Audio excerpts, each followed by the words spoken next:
Hello and welcome to the CBB Super Show brought to you by the FTN Network. I'm your host, Walter Waddell, aka Dub Deuce 85, and let me formally welcome you to March. That's right, this is March. March Madness is here.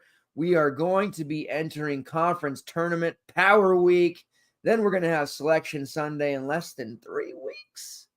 And then it's going to be the big dance. Not only the big dance, the primary tournament, the one that everybody loves, but the NIT, a little CBI action, any other secondary tournaments. We're going to be covering it all. We're going to be doing it all. If you're new to the Super Show, I appreciate you checking us out. Please mingle with the regulars who are here. If you are a regular that's checking out the show, pull up a seat, grab a donut, and all of you come together and smash that like button. Your support has continued, and I appreciate that very much as we maintain a steady growth and flying to the moon. We're going into outer space. We're going to have all these green screens. We're going to have these window trips. We're feeling really, really good. March 1st, technically on the East Coast, March 2nd for some of you over there in the non-covered wagon lands. Feeling pretty excited about the overall day. The first Saturday of March, we have a 12-game main slate, a 12-game afternoon slate, and an 11-game night slate. We got hoops all day. All day.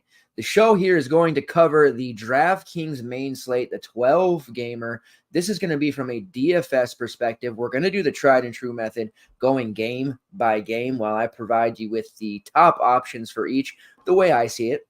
Any sneaks, applicable busts, fades, overpriced, underpriced. Perhaps we'll drop a posh play of the day. If you don't know what that is what we've referred to as the sneak, or what most people refer to as the sneak of the day, sneak of the slate, whatever. Ours is a posh play of the day. We call it that because Posh Alexander's freshman season, nobody knew him. We knew him. We played him all the time at low rostership, 5K.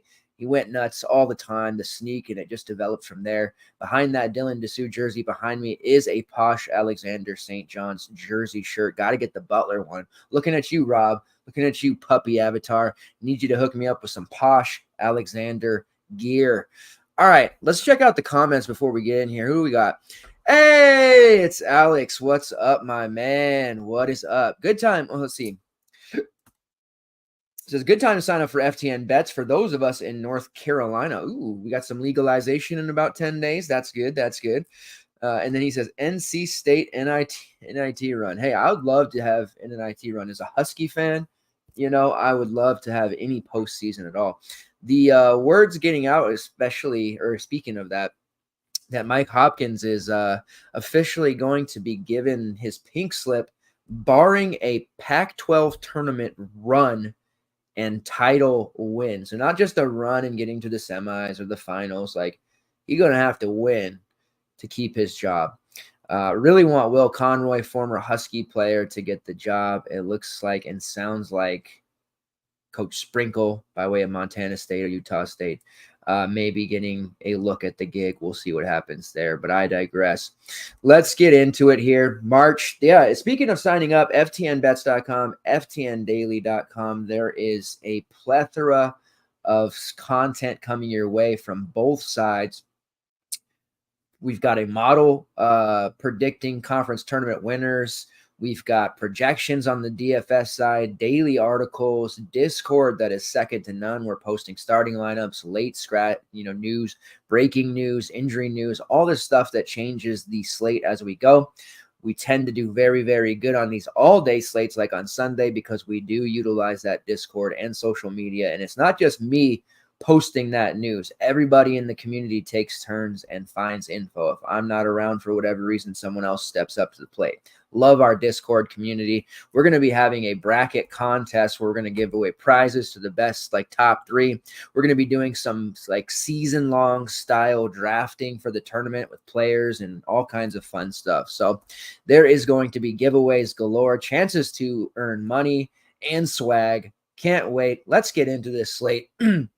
It's an interesting slate for sure. There are a plethora of larger spreads. There are some bad teams and some fantasy-friendly goodness abound. Jumping into the first game here, we're going to talk about Florida versus South Carolina. The Gamecocks, 1.5-point favorite, total of 145. And I got to tell you, I'm still feeling Lamont Paris as the SEC Coach of the Year, and maybe even the National Coach of the Year. Has SC at a 23.5 record. They had the stumble against Auburn where they got their doors blown out on the road. It's kind of surprising for me. I know Auburn's good at home, but damn, losing by near 40, that's tough. Then they dropped a close one to LSU at home, and it looked like, oh, South Carolina's going to stumble. They go on the road. They take one from Ole Miss, 72-59, and they take one from Texas A&M on the road, 70-68. That one just happened on Wednesday. Massive win. Now they've got a home game here against Florida. Ken Palm has it 74-73 in favor of South Carolina. I do love South Carolina in this matchup. I think they win outright, cover all that good stuff. But looking at it, this isn't going to be an easy matchup by any means. South Carolina is a team that gets blocked a ton. They are a driving team.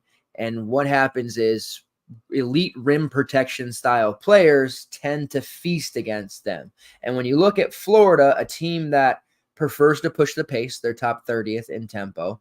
They have a very efficient offense. They're one of the best rebounding teams in the conference and one of the best offensive rebounding teams in the entire country, rating third in that offensive efficiency category over there on KenPom. Todd Golden has the Gators at 20-8. This is a big win that they're going to need. Looking at who could take advantage of the South Carolina SWAT fest that may be going on. Tyree Samuel, 3.5% block rate. Alex Condon, our dude, the freshman, 5.8% block rate. And then you have Micah Handlogden, 4.7% block rate. Looking at it, the bigs here are where you want to target. I don't really like the Zion Poland, Riley Kugel, Will Richard groupings. I'm mainly, and even Walter Clayton, I'm mainly going to be looking at front court players here if I'm going to target the Gators. Micah Handlogden is fantastic. He rates top 10 in the country in offensive rating. He's got the second best offensive rebounding rate, a truly elite 18.6%, top 250 in defensive rebounding percentage at 19.7%. Quick maths there, 20, it's almost 40% combined rebounding rate. As I mentioned, nearly 5% block rate, and he's shooting 67% on 2-point field goals, 36th best in the country. And for good measure, he's shooting 50% from long range. Not a ton of volume. He's taken 10, but the 7'1" kid here will take a three if you give it to him. And 50% of the time, he has been making those threes. Handlogden was the one to own in the last Gators game. I know it was kind of a flip there because sometimes you've got, Alex Condon taking minutes there. If Handlogden gets into foul trouble, he was dominant against Missouri, 12 points, 12 rebounds, made 31 fantasy points. You go through his logs and you look, foul trouble is the one thing that can derail him here. And on the road against South Carolina, that is a recipe for possible disaster. And South Carolina, even though they do get gutted a lot on the inside, they have some front court presence, at least offensively, that can draw some fouls. So I do worry about Micah here on the road at 5'9". It's a great price, and I feel like some may be tempted to chase that, but it is a very, very risky spot because of the fouls and the way that games have been called, especially in the SEC the last couple of weeks. Alex Condon's not cheap enough to really take a shot at 5'4". If we could get him under 5K, I would have loved to have taken maybe a GPP shot there. But as it stands right now, if you have to use one of the Gators, it's got to be Micah, not Condon. For GPP-wise, maybe we could justify that. Riley Kugel, after playing under 10 minutes in back-to-back games, played 20 against Missouri, but wouldn't you know it, he had 3 fantasy points, completely unplayable. He's only priced at 4.5. It would take an absolute act of the DFS gods for me to roster him right now. If he were to start, which ain't going to happen, if he did, I would consider it. Or I had some sort of, Gray's Almanac dream that said Riley Kugel was going to drop a 30-piece here at 4.5 and 2% ownership, waking up in the morning with this premonition like we got to roster Riley Kugel. Those are the only 2 ways that I'm going to end up rostering him. I don't think either of those things are going to happen, which means I won't be rostering him whatsoever. There's been a bunch of people who have asked me about Thomas Howell lately because he had that really big game there against Georgia in which he got 26 minutes. Did warn people he got those minutes because of the massive foul trouble at the positions before him. Samuel, Hanlogden, Condon, all of those guys were in massive foul trouble. It warranted him having to play more, and he hit a bunch of threes, not getting those same quality minutes. He's played 13, 17, and 11 since then. So don't really have to continue to ask about Thomas Howe. He'll have his time in the sun next year with this freshman group, but as it stands now, he's not a legitimate DFS option. Pullen's a little bit cheap there at 7.5. He had a relatively rough first half against Missouri, and he really got hot in the second half. And he's one of those players that can just absolutely bang 3 after 3 and get a lot of points in a short amount of time. He is interesting at 7.5, and it is a tough spot against South Carolina. Don't mind him for GPP, I guess, but really don't want to, or I'm not going to find myself there in Maine, and I don't think that I'll have too many shares overall. Now, on the South Carolina side, we probably missed the boat on Meechie Johnson. He's been up and down most of SEC play. Against Texas A&M, he delivered a absolute just abominable snowman type of game. 22 points, 5 rebounds, 3 assists, hit 37. That's caused his price to balloon back up towards 7K, right at 6.8. It's a great matchup. It's a tempo boost here for South Carolina. He's still taking a ton of shots. Like the Ole Miss game, he shot 1 of 11. And last time we did a show right before South Carolina slate mentioned, like, he's not going to shoot poorly forever. The good old positive regression is going to be headed his way, and he did shoot 7 of 14 in that last game. Was pretty spectacular overall. It's just a tough price. He's stuck at about 29 to 30 minutes too. So if he does shoot poorly, or he has a cold streak where, God forbid, like Grado Sabor tonight, the first 8 minutes of the game, you've got like 2 points, you're probably in trouble. So I would be wise there with Meechie. Keep him mostly in the GPP conversation. With Miles Stude, questionable, dealing with the knee issue. He didn't play against Texas A&M either. I do feel like, or what I've read, my sense is that he won't play, meaning Jacoby Wright and Zachary Davis should continue to absorb more minutes. Now, Davis was the value on that last South Carolina slate. He put up 22 at 4.3 in 34 minutes. That's back-to-back games. He's played over 30 minutes as the starter, and he's put up 20-plus fantasy points in each. Absolutely still in play, even with the price increase to 5K. He will continue to start, so it's one of the first games on the slate. We'll get the Stude news, but he doesn't normally start anyways, and Davis does. So if we only go off of starting lineups, we won't know, but we'll check out warm-ups. We'll see how that goes. But I do believe Davis is still in play at 5K. And I think naturally the old pricing, like anyone over 5K, they're no longer a value anymore. But with the way DK's stiffer pricing is, or dynamic pricing has been, 5 to 6K still has to be considered a value. So I think some people will just ignore Davis, even though he's still a really good play here in this one. As far as Jacoby Wright, he would definitely need Stude to be out. He played 22 minutes in Texas A&M. He's not a very productive player. He's doing a lot of fit betting when he's out there. At 4.2, he's at least somewhat interesting there, maybe a deep dive GPP type of play. This is a slate that, we could be starved for some value. And if we want to fit some of these upper tier guys, we'll have to make some sacrifices. Wright's not the most horrible option there, especially if Stude is out.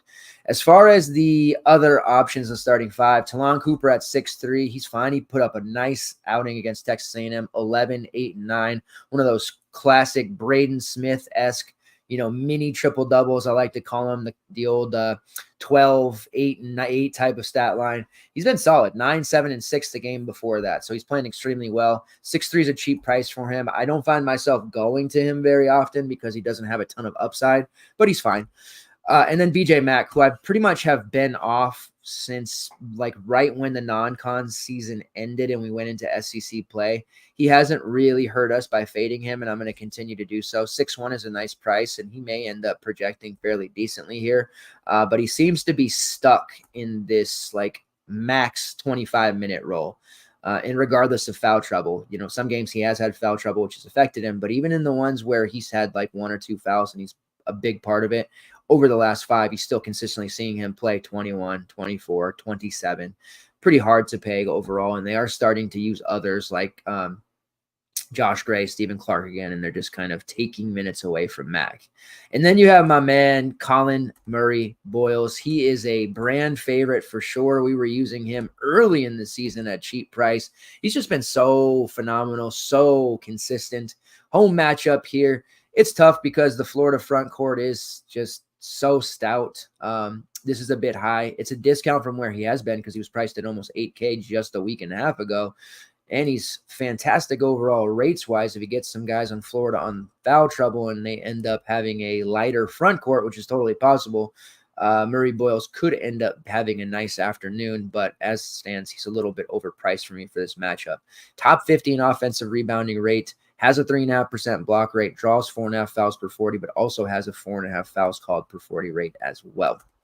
All right, next game on the slate is a fun one. It's DePaul. It's Butler. We don't usually get DePaul games on the slate very often these days, but we do get one here bright and early. And let me tell you, early look at the projections, and it doesn't take a rocket scientist to know, Butler is projecting extremely well.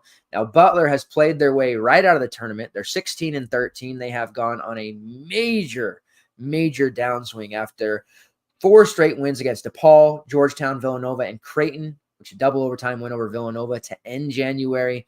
They stumbled out the gates, a close loss to UConn.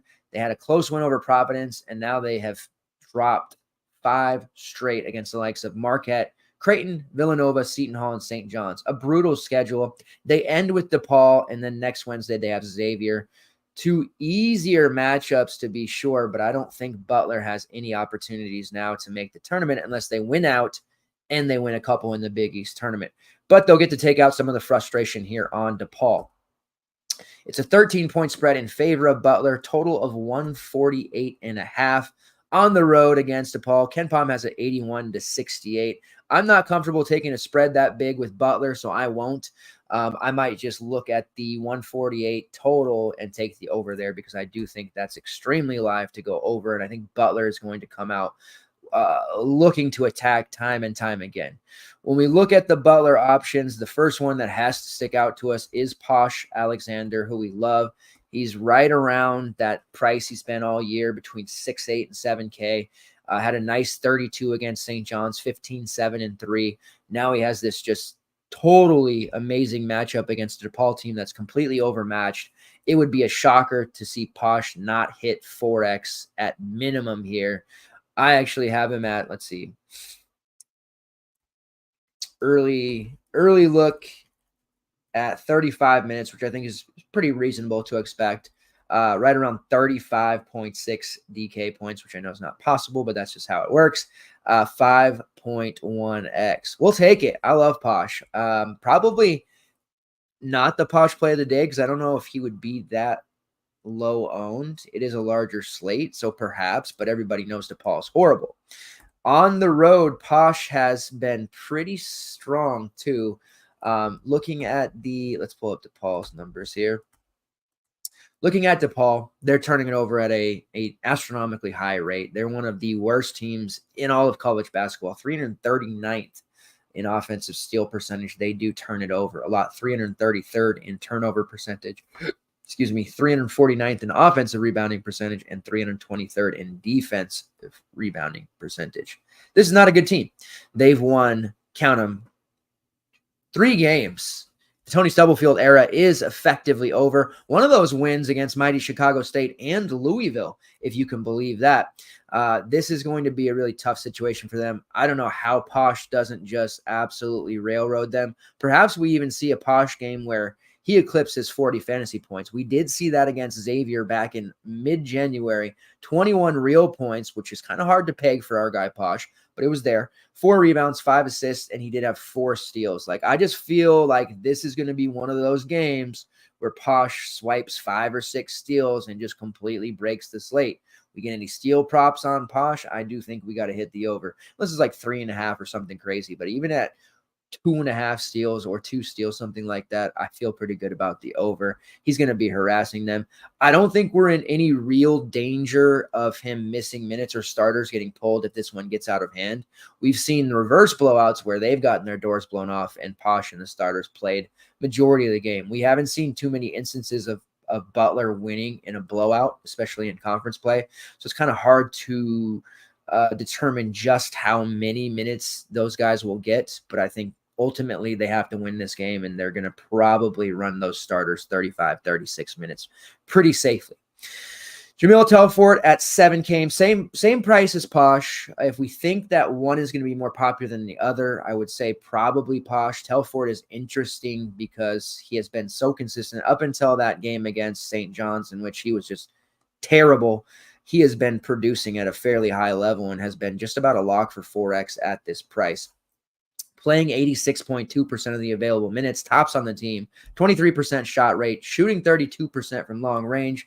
Doesn't have great rates in those peripheral categories, but he does contribute enough in those other categories, non-bucket getting categories, if you will, to be a somewhat safer option, especially in a matchup like this. He's probably going to score or be close to scoring 20 real points. Anything he gets on top of that will be nice cake for any Telfort exposure that we have. Then we get into some cheaper options. Pierre Brooks there at 6'2". He's fallen off hard. Had a big game against Marquette back on the day, 13th of February. The last 4 games, he has been very porous. He is not shooting well. And when he's not shooting well, he is not a very good fantasy asset. He does not contribute in those categories such as rebounds, assists, steals, blocks. He has to score in order to pay this price off. And it's pretty decent for him overall, considering the fact that he'd been over 7K for a lot of the first month of Big East play. So 6'2" is nice, especially if he starts hitting some of these shots. And he's taking 11, 8, 11, 10 threes, 6 threes, 7. He's taking a high number of those shots. Won't take a lot to pay this off at 6'2", but he is going to have to hit 3 or 4. I would rather go with Posh, who I know is a little more expensive, but at least not going to have to score in order to pay off. DJ Davis, just a little bit cheaper at 6'1". He is very scoring reliant as well, but he does have a solid enough assist rate and can support this price. He does feel pretty good. If you're running like a Butler mini stack, DJ Davis is someone I would really like to pair up there with Posh. They play a nice 2-man game. Davis, a 3-point threat off of Posh's drives. Just a very good backcourt, those two together. Don't mind Davis if you want to go there. Jalen Thomas, it's a great matchup on paper. He's only 5'7". Had that big game against Seton Hall. He's actually scored 20-plus DK points in 3 of his last 4, but fouls are always a thing with him on the road, and that does cause him to miss time. We saw him prior, let's go back to early February. He was failing to register 20 minutes. Fouls were a factor, but they were giving Andre Screen more time. They were running smaller lineups, and then Thomas got back to business, 28, 25, 24, and 30 minutes over his last 4. Fouls derailed him to about 16. Without fouls, I think we do see him play about 25 minutes here. However, this might be an opportunity for Butler to play some other guys here like they did in that last game. Bowden Kapke, who is priced near the minimum. He played 18 minutes against St. John's, but we have to factor in, yes, there were fouls on Thomas, but they were also blown out, and it was a good opportunity for them to get the youngster in there. Andre Screen did not play much, only 3 minutes. His minutes have completely evaporated. He was starting to usurp Thomas there for a while off the bench and playing quite well, but now he is not trustworthy enough coming off the bench, and there's just no consistency with those minutes. Another min price option or near min price would be Landon Moore. He has played 16-plus minutes in 3 of his last 4, which includes 19-plus in back-to-back games. Not a high upside play, but you don't need him to be at 3-2. I will save you my spiel. You will know it already. But he is an opportunity or has an opportunity here to hit 4X at this price in an easier matchup. And 20 minutes at 3-2, I feel like he's a pretty good candidate to get there. So we have some speculative value here early on for Butler. And as we get through the slate, you're going to see there's a lot of that. There's not a ton of like, yep, we're going to click this guy in. Like today, Kearney, I know he didn't play that well for Air Force, but opportunity-wise, that was a no-brainer play, right? Sub 4K. There's not a lot of that on this slate here, at least yet. But we know when we wake up, there's going to be news that we can be able to build around and have to scramble and process and all that. And there are some injury situations to monitor here. On the DePaul side, got to like Chico Carter the best. He's only 5'4", has returned, and honestly has looked fairly solid. He's taken a ton of shots. Now, I know his fantasy production hasn't been there since he's returned, and that will turn a lot of people off. But he has played 28-plus minutes in those 4 games. He has taken a minimum of 7 shots in each of those 4 games since returning, and he shot 3 of 16 against Marquette, 4 of 12 against Providence, 2 of 8 against Georgetown, and 1 of 7 against Xavier. The volume's there, The minutes are there, but just like a couple of other players we've already talked about 2 games in, there is a cold streak happening. Positive regression has to happen. Chico Carter, really what he needs to do is drive to the rack. But we know that this DePaul team, they turn it over. They get their shots blocked. They're offensively challenged to the max. I do like Chico Carter here at 5'4", but it would make sense for them to just throw Posh on him, which would be a really tough break for him. I do think Jalen Terry will see some of him as well. Jalen Terry has been the best option on this team, priced appropriately at 6'4", had a solid near 30 against Xavier. That's back-to-back games, over 28 fantasy points for Jalen Terry. Don't hate using him. 6'4" is a nice little balance build type of price. If you want to go that direction, I'm with it. As far as anyone else, there are cheapies on this roster, but Jeremiah Odin's completely just dead. KT Ramey can barely stay healthy, in and out of the lineup. Church Alabas, who is the youngster, they did give him a lot of minutes against Xavier. He was able to take care of that or play well against Xavier's lack of front court toughness and size. In 21 minutes, he had 8 points, 6 rebounds, 3 blocks. At 5'1", has some upside here. Butler also can struggle in the front court after Thomas. Don't mind the Bass, but he's more of a GPP look, I think, than a main team option. And then Jaden Henley and Elijah Fisher with Chico Carter back. They're definitely losing some usage to a degree, but Elijah Fisher has been really good for this team. He's actually probably the most viable main team look outside of Jalen Terry. I was going to say Chico Carter, but I think Carter's probably just outside of the main team realm right now. But believe it or not, there are 2 or 3 DePaul guys in play here. Not as a stack, but in various sprinkled lineups, Terry, Fisher, and Carter do have merit. All right, next game on the slate here, we are going to Villanova and Providence. The Friars are 2.5-point favorites. I would never bet on Kyle Neptune's Villanova, but I feel really awful about this Friars team right now. Total is 135. Looks to be a low-scoring game. I would agree. I think the under is actually in play here. Providence is just gassing out. Kim English is a fantastic coach. He's going to get more of his guys in there and their recruits. Losing Bryce Hopkins, obviously, very tough. They have really gutted their way to this 18-10 record. Got to get this win over Villanova. They end with Nova. Next Tuesday, they have Georgetown on the road, and then they end next Saturday at home against UConn, which is going to be basically, as John Rothstein would say, the epitome of brutality. I think they get clunked by Connecticut. So they got to win this one. Devin Carter clearly has been run into the ground. As much as we love a guy to play just about every single minute, after 3 months of that, you start to wear down. Even as a 18, 19, 20-year-old kid, that's just going to happen. His shots have not been falling in the last couple of games. He was outstanding against DePaul, who isn't, but he shot 7 of 20 against Xavier, 5 of 13 against Marquette. The volume is going to be there, but the sluggishness when you watch Providence and the tired legs, he's turning the ball over a lot more. Still rebounding at a high level, still producing at a fairly high level. It's just a very huge price to pay at 9.4, and Villanova could definitely be capable of holding him to a mid-30 stat line, which isn't the end of the world by any means, but we're definitely going to need more at this price of 9.4. Last time against Villanova, they lost 68-50. They could only muster those 50 points. Carter did have 17 of them, 17.54, which is a solid enough stat line, but it equated to 30 fantasy points, which obviously isn't going to be enough. With that being said, I always like Delvin Carter because he's going to be on the floor just about every single minute. A luxury play, though, less of a must or making huge sacrifices to fit him into your build. I don't know that that's necessary on this slate. Josh Oduro, Villanova has a little bit of size. He can definitely take advantage of them in their rebounding woes. He did have 18 and 12 against Nova in their first matchup. Oduro, he is really hard to pay because he's not always a back-to-the-basket guy, or he's not always physical in the paint. Sometimes you'll see him hanging out in the perimeter shooting threes. He is versatile in that regard. This is a game they're going to need him to muscle his way around. The price is right at $8K after he'd been 8.9, 9.1, 8.8. So you're getting a slightly depressed price here. I do think he's a more reasonable option than Devin Carter. because obviously it fills a forward slot, which we always have trouble with.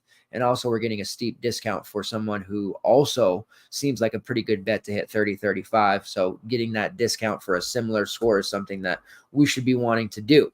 As far as anyone else on Providence, I have almost zero interest. Ticket Gaines had a huge game against Marquette.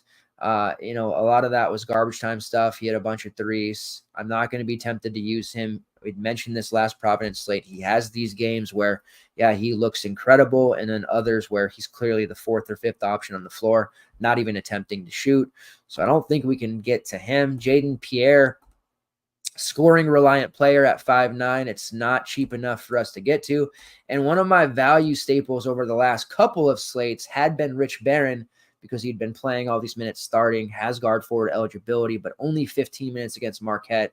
Looks like he might start to gas out as well. Minutes trending in the wrong direction. Still only 3.8, but it's going to be hard to justify using him as well.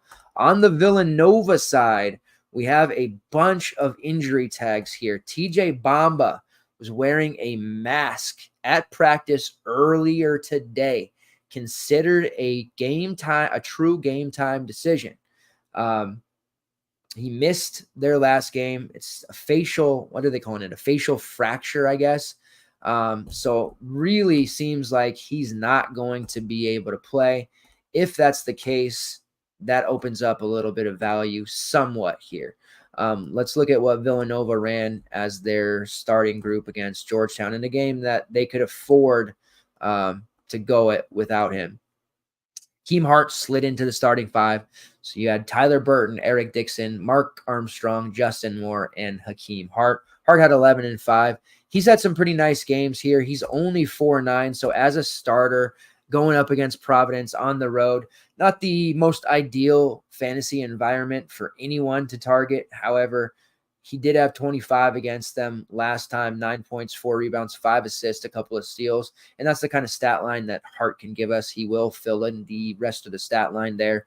And we can expect somewhere between 25 to 30 minutes without Bamba. Lucky for us, this is another one of those games. There's 4 right there at the beginning that we're going to get news on about, right before a lock, and we'll be able to make those decisions based on Bamba's status. Jordan Longino also has a game time decision label. His is illness, not injury. So we'll see what happens there. I believe he'll end up playing, but the non-COVID flu that's going around right now throughout college basketball and the country, I had it a year ago and I got hospitalized from it. It's very, very serious. So when you look at these illnesses and be like, why isn't this guy playing? Like the flu, that this non-COVID flu knocks you literally on your ass to the point where for me, it was worse than COVID. I don't know if it's worse for these guys, but obviously when you see one guy out with COVID or a coach, it tends to make the rest of the team look a little sluggish, or you see multiple guys being sick. So something to be aware of when you wake up, possibly other guys being out for Villanova or at least limited with these sicknesses that are going on, and we'll just see. We do have Brennan Housen as a value. Now, he played 28 minutes against Georgetown. He didn't put up a big score. He had 11 fantasy points. Usually he's going to be totally reliant on his scoring ability. Now, he had 6 rebounds in that game, which is something we normally wouldn't see from him. I, without looking through his game logs, can just about guarantee that is a career high for him. Typically, this is a guy that's going to come in the second unit and be firing shots. He had been red hot there for a stretch, put up 22, 21, and 19 in 3 straight games, has only scored 2 real points in his last 2. The UConn game was a struggle, obviously, and then the Georgetown game, they blew him out the other way. He only took 4 shots, but he did play the 28 minutes. Without Bamba, I could safely and realistically believe Housen to play 24 to 25 minutes, making him a viable option, but it's only 300 more for Hakeem Hart, who is less reliant on scoring and probably in the starting 5 once again. So the decision most would probably make there is Hart. You've got Housen as a GPP leverage play. If he gets hot, he could definitely outscore Hart. Mark Armstrong at 5'4". I'm just never playing him. I know he put up 27 last game, but I'm just not there with him. It's too expensive, and there's no trust. He hasn't improved all that much from last year, and that's a problem for me. You do have Justin Moore still cheap at 5'5". Showing the haters what time it is, 14, 3, and 2 in 32 minutes. He's eclipsed the 30-minute mark in 3 straight games, and he has eclipsed 20 DK points in 2 of his last 3, making him playable at 5'5", but I know how risky it is. He's been hitting shots lately. No guarantee that continues. He's clearly not ever going to be himself pre-injury. That's a shame. He was a fantastic player prior to all these injuries that he had. Only 14 against Providence in their first matchup. Not the greatest spot. Don't love him there. Would rather take one of the sub 5K options there if we're going to take anyone from Villanova. Burton's cheap at 5.5, but Richmond Burton just doesn't come around very often. He did have 25 last game, but that was against Georgetown. Pretty tough to sit here and say against Providence in their front court he's going to be able to grab a bunch of rebounds. He was effectively contained in their first matchup. And then the top player on the team, and probably priced out for me at 7.5 in this spot, Eric Dixon. He has been extremely steady, 4 straight games over 30 DK points. You know what you're going to get with him from a volume standpoint. He only had 18 against Providence in their first go. It was just a very slower pace, slobber knocker, as JR would say, type of game. And I expect this one to be the exact same as that first one. So I'm going to keep my exposure here on the cheaper players based on that TJ Bamba news. All right, next game on the slate here, FSU versus Georgia Tech. FSU 3.5-point favorites, total of 149. There is a little bit to be interested in here. Number one, the matchup is premium for Florida State. Georgia Tech, as improved as they've been as a group, like when you watch Georgia Tech games this year compared to last year, and I know they're 12-16, but they run a more not remarkable, but a more continuous offense that has continuity and just looks better than the rat ball system that Josh Pastner ran. Damon Stoudemire, I think he has this team headed in the right direction. They have a decent enough talent pool to work with. They're certainly going to be better under Dame. This was a work in progress, a lot of younger players. But I think this one, they're still a very fantasy-friendly group to target against. Now, in their first meeting back in early January, and a lot has changed, they did lose 82-71 in that. Bayandongo had 10 and 9. Kawasi Reeves 18, Miles Kelly 20. On the FSU side, they played 13 different players, and overall, Chandler Jackson scored 14 off the bench, Jameer Watkins 11, and Baba Miller had 8 and 3. So no real great stat lines or fantasy production by anyone, but we are in a different situation here just 2 months later, and Jameer Watkins has turned himself into one of the bigger stars of the conference. This matchup against GT, he could certainly take advantage of and put up a really big score. He doesn't come cheap at 8.3, and that might be a problem because I'm not particularly comfortable playing Jameer Watkins. But I say that just about every single Florida State slate lately, and he keeps churning out huge production. Shot attempts are massive. He's rebounding at an elite level, and he is just scoring time and time again. And they're starting to play him in Leonard Hamilton's rotating, musical chair rotation. Jameer Watkins appears to be safe from that and is playing mid-30s minutes with a ton of consistency. 25% shot rate, 28% usage rate. That leads the team. He's shooting about 35% from long range, 19% assist rate, 18.5% defensive rebounding rate, and drawing over 6 fouls per 40. Jameer Watkins is a tough-as-nails kid. And coming over from VCU where, he was pretty solid overall, he has really ascended into, like I said, one of the better players in the conference. I do like him. If you can get there at 8.3, I don't think a lot of people will roster him. It is a road matchup, can be nerve-wracking here, especially this past month we just had with all the fouls. But I don't see anybody on Georgia Tech being able to contain him. Bayandongo, who has been so good, won't be able to guard his versatility either. You do have Baba Miller at 5'9", just not as the resident Baba Miller, president of the fan club. I don't think I can justify using him. He just hasn't been priced cheap enough to use this year. He's had some solid games, but there's just no upside at this price. And when we look at the rest of Florida State, they're relatively cheap. But again, these are all players rotating in for what is normally hockey shifts. And we're going to see the whole Bruce Pearl of Auburn 18 to 22 minute thing for a lot of these guys. It is worth looking at Primo Spears, whose price has come back up over 5K. After getting a DMP a few games back, he played 21 minutes against Clemson, lit them up for 14 shot attempts, 23 fantasy points, Then 25 minutes against NC State, 14 and 6 assists for 25, which has caused his price to go up. He is an elite GPP look at 5'3", can just about guarantee 1% ownership on Primo Spears because he doesn't start. Minutes are erratic, and nobody's going to look at him. But this is a player who, at Georgetown, was a total star. Looking at his rates, he leads the team in 28% shot rate, has a 26.9% usage rate. It's only 28% on his threes. That has really hurt him.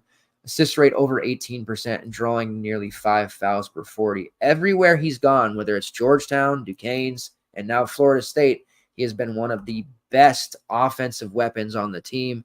Would love to see him start, but probably not going to get that with Spears here. I think we can safely say 20 to 25 minutes, and his price is still low enough here in this matchup against Georgia Tech in which he could do some really big damage. In their first meeting, he played 22 minutes. His usage rate in that game was 30%, 4 of 10 from the field, 10 points, 2 rebounds, and 3 assists. We would obviously need more than that, but it's a start, and anything over 20 minutes makes him a pretty interesting GPP look. Unless somebody is out, Chandler Jackson, you saw him go off against BC, hasn't really been too relevant after. He's going to be stuck in that 17 to 20 minute range. Can't use him either. Georgia Tech, Bayandongo at 6'5". It's a real nice GPP look for somebody capable of putting up a 40. Just has flourished, matured quickly. Dave Stoudemire has him developed into a really, really good front court piece that's going to be nasty next year. Miles Kelly at 7'1". He's a little high for me, but he has taken a ton of shots lately. We know he's a streaky scorer. Put up nearly 50 against Miami, 17 against Clemson, from 8 real points to 25. Going to be a GPP look for me at that 7'1" price point. I do have a lot, probably too much interest in Kyle Sturdivant, whose minutes are trending in the right direction again. He's priced at 5'5", starting to take some of the ball handling role from Nathan George, and he has scored 26 plus DK points in 2 of his last 3. I like him in this spot at home against FSU, and those minutes that we're seeing, I think, will continue. He's just a guy that I feel pretty confident in. He won us a tournament earlier this year at near min price, and he's had some pretty big performances in conference play overall. His rates have gone up as well. 23% usage rate, 23% shot rate, 30% assist rate, which is top 60 in the country, and he is shooting 37% from long range. The senior is really starting to come into his own. From a career role player during his time at USC and here at Georgia Tech, we are seeing him play close to starter minutes off the bench lately, and I think that is going to continue. So I do like Sturdivant. He's actually my favorite Georgia Tech player. I know it can be risky using guys off the bench, but Sturdivant, to me, looks like he has solidified that spot behind Nathan George and is going to be basically splitting that time as the primary ball handler. As far as anyone else, George, Gapara, Kawasi Reeves, Tyshawn Cloud, all secondary options. Reeves played 34 minutes against Miami. I always like him, but 5'1", it's a take it or leave it type of price for me. If you landed there as your last man in, I would not hate it, and I would not look at it as I got to rebuild everything to get away from him, but certainly not a guy that I'm prioritizing whatsoever. All right, next game on the slate, but first, oh, shoot. Is that Johnny? What is up, my friend? Counting the days till Haas is fired. So super Stanford fan, not Stanford Steve, but Stanford Johnny in the house there. What's up, my friend? I'm appreciative that you're checking out the show. And yeah, I'll chop it up with you after. We'll make some bets. That's my Vegas buddy there. If you guys remember from the Blog Talk Radio days, Johnny was a absolute star of the show. All right, moving right along here, we've got the Illinois versus Wisconsin. The Badgers 3-point favorites, total of 154. Pretty high for a Badgers game. I don't love the Badger side here. Ken Pom has it 79-78. I have a feeling that line's going to move towards Illinois. Maybe we close at like -1.5, -2. I feel like Illinois is the right bet here. They are red hot for the most part. Wisconsin stumbled, especially lately. I don't like the way that Illinois runs their system under Brad Underwood, but I can't argue the results that he's had. A really solid win over Minnesota recently at home. Minnesota shot lights out, barely turned it over, and still lost that game, giving up 105 points. We know this Illinois team can score. We know they can defend a little bit. They can shoot the three. They rebound well. Just they do a lot of things really well. And I'm a believer in this Illinois team. I wasn't earlier, but I am now. As far as any usable options, Wisconsin doesn't have anybody above 7K, which is interesting. Chucky Hepburn's going to be too expensive for me at 6'7". Now, he has put up 30-plus DK points in 3 of his last 4. That might attract some people. I know the minute I go in on Chucky Hepburn, he is going to put up the dud of all duds, so I will leave him to others to utilize. I would still, and I know he was pretty awful against Indiana, I would still look to AJ Storr if you wanted a Wisconsin option here. Now, I'm not prioritizing the Badgers. I don't feel obligated to use them, but Storr still with his high shot rate, high usage rate, and ability to fill it up in a hurry and put up 20 real in the blink of an eye, he would be my GPP look here for the Badgers, but certainly not anybody that I'm going to be using in my main.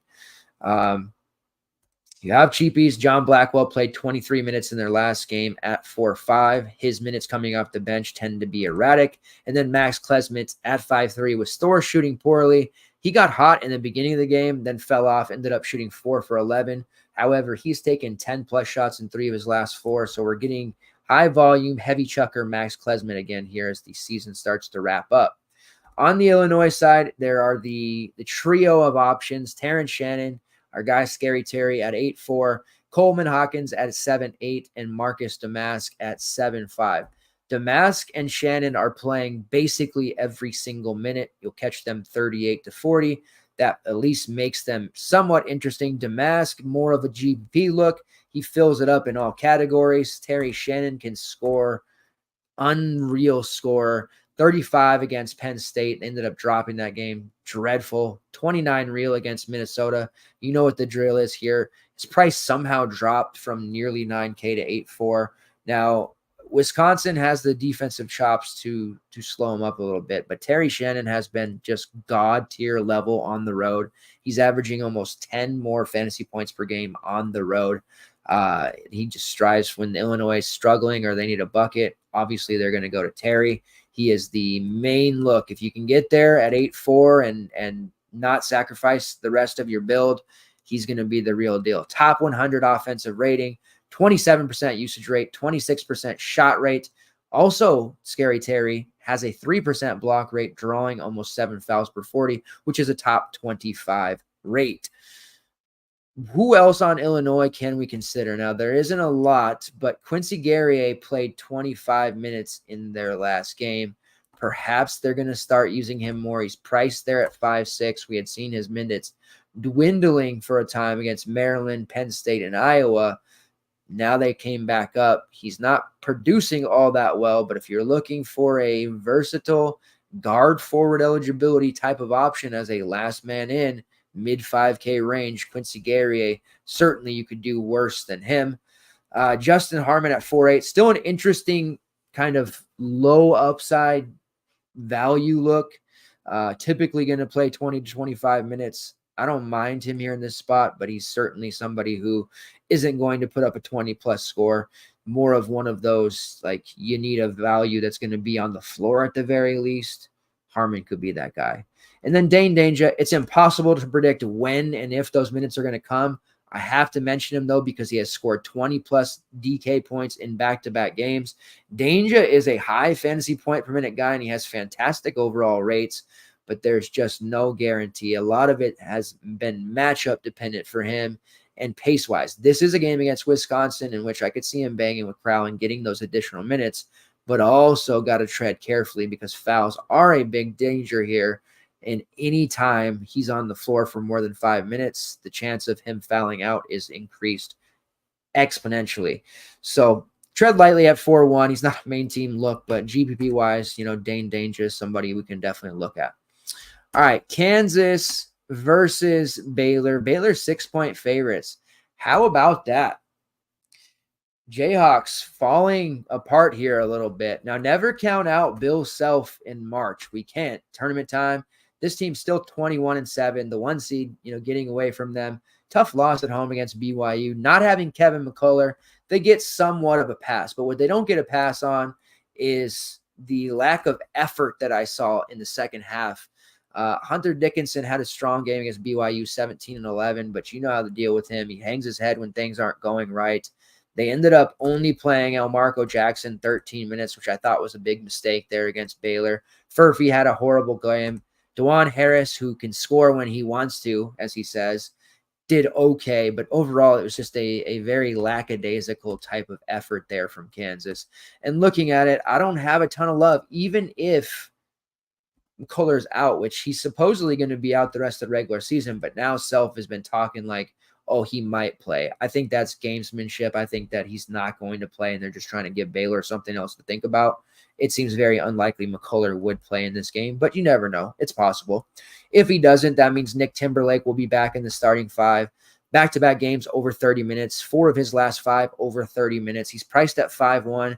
Just that little increase over the 5K makes me a little nervous on Timberlake.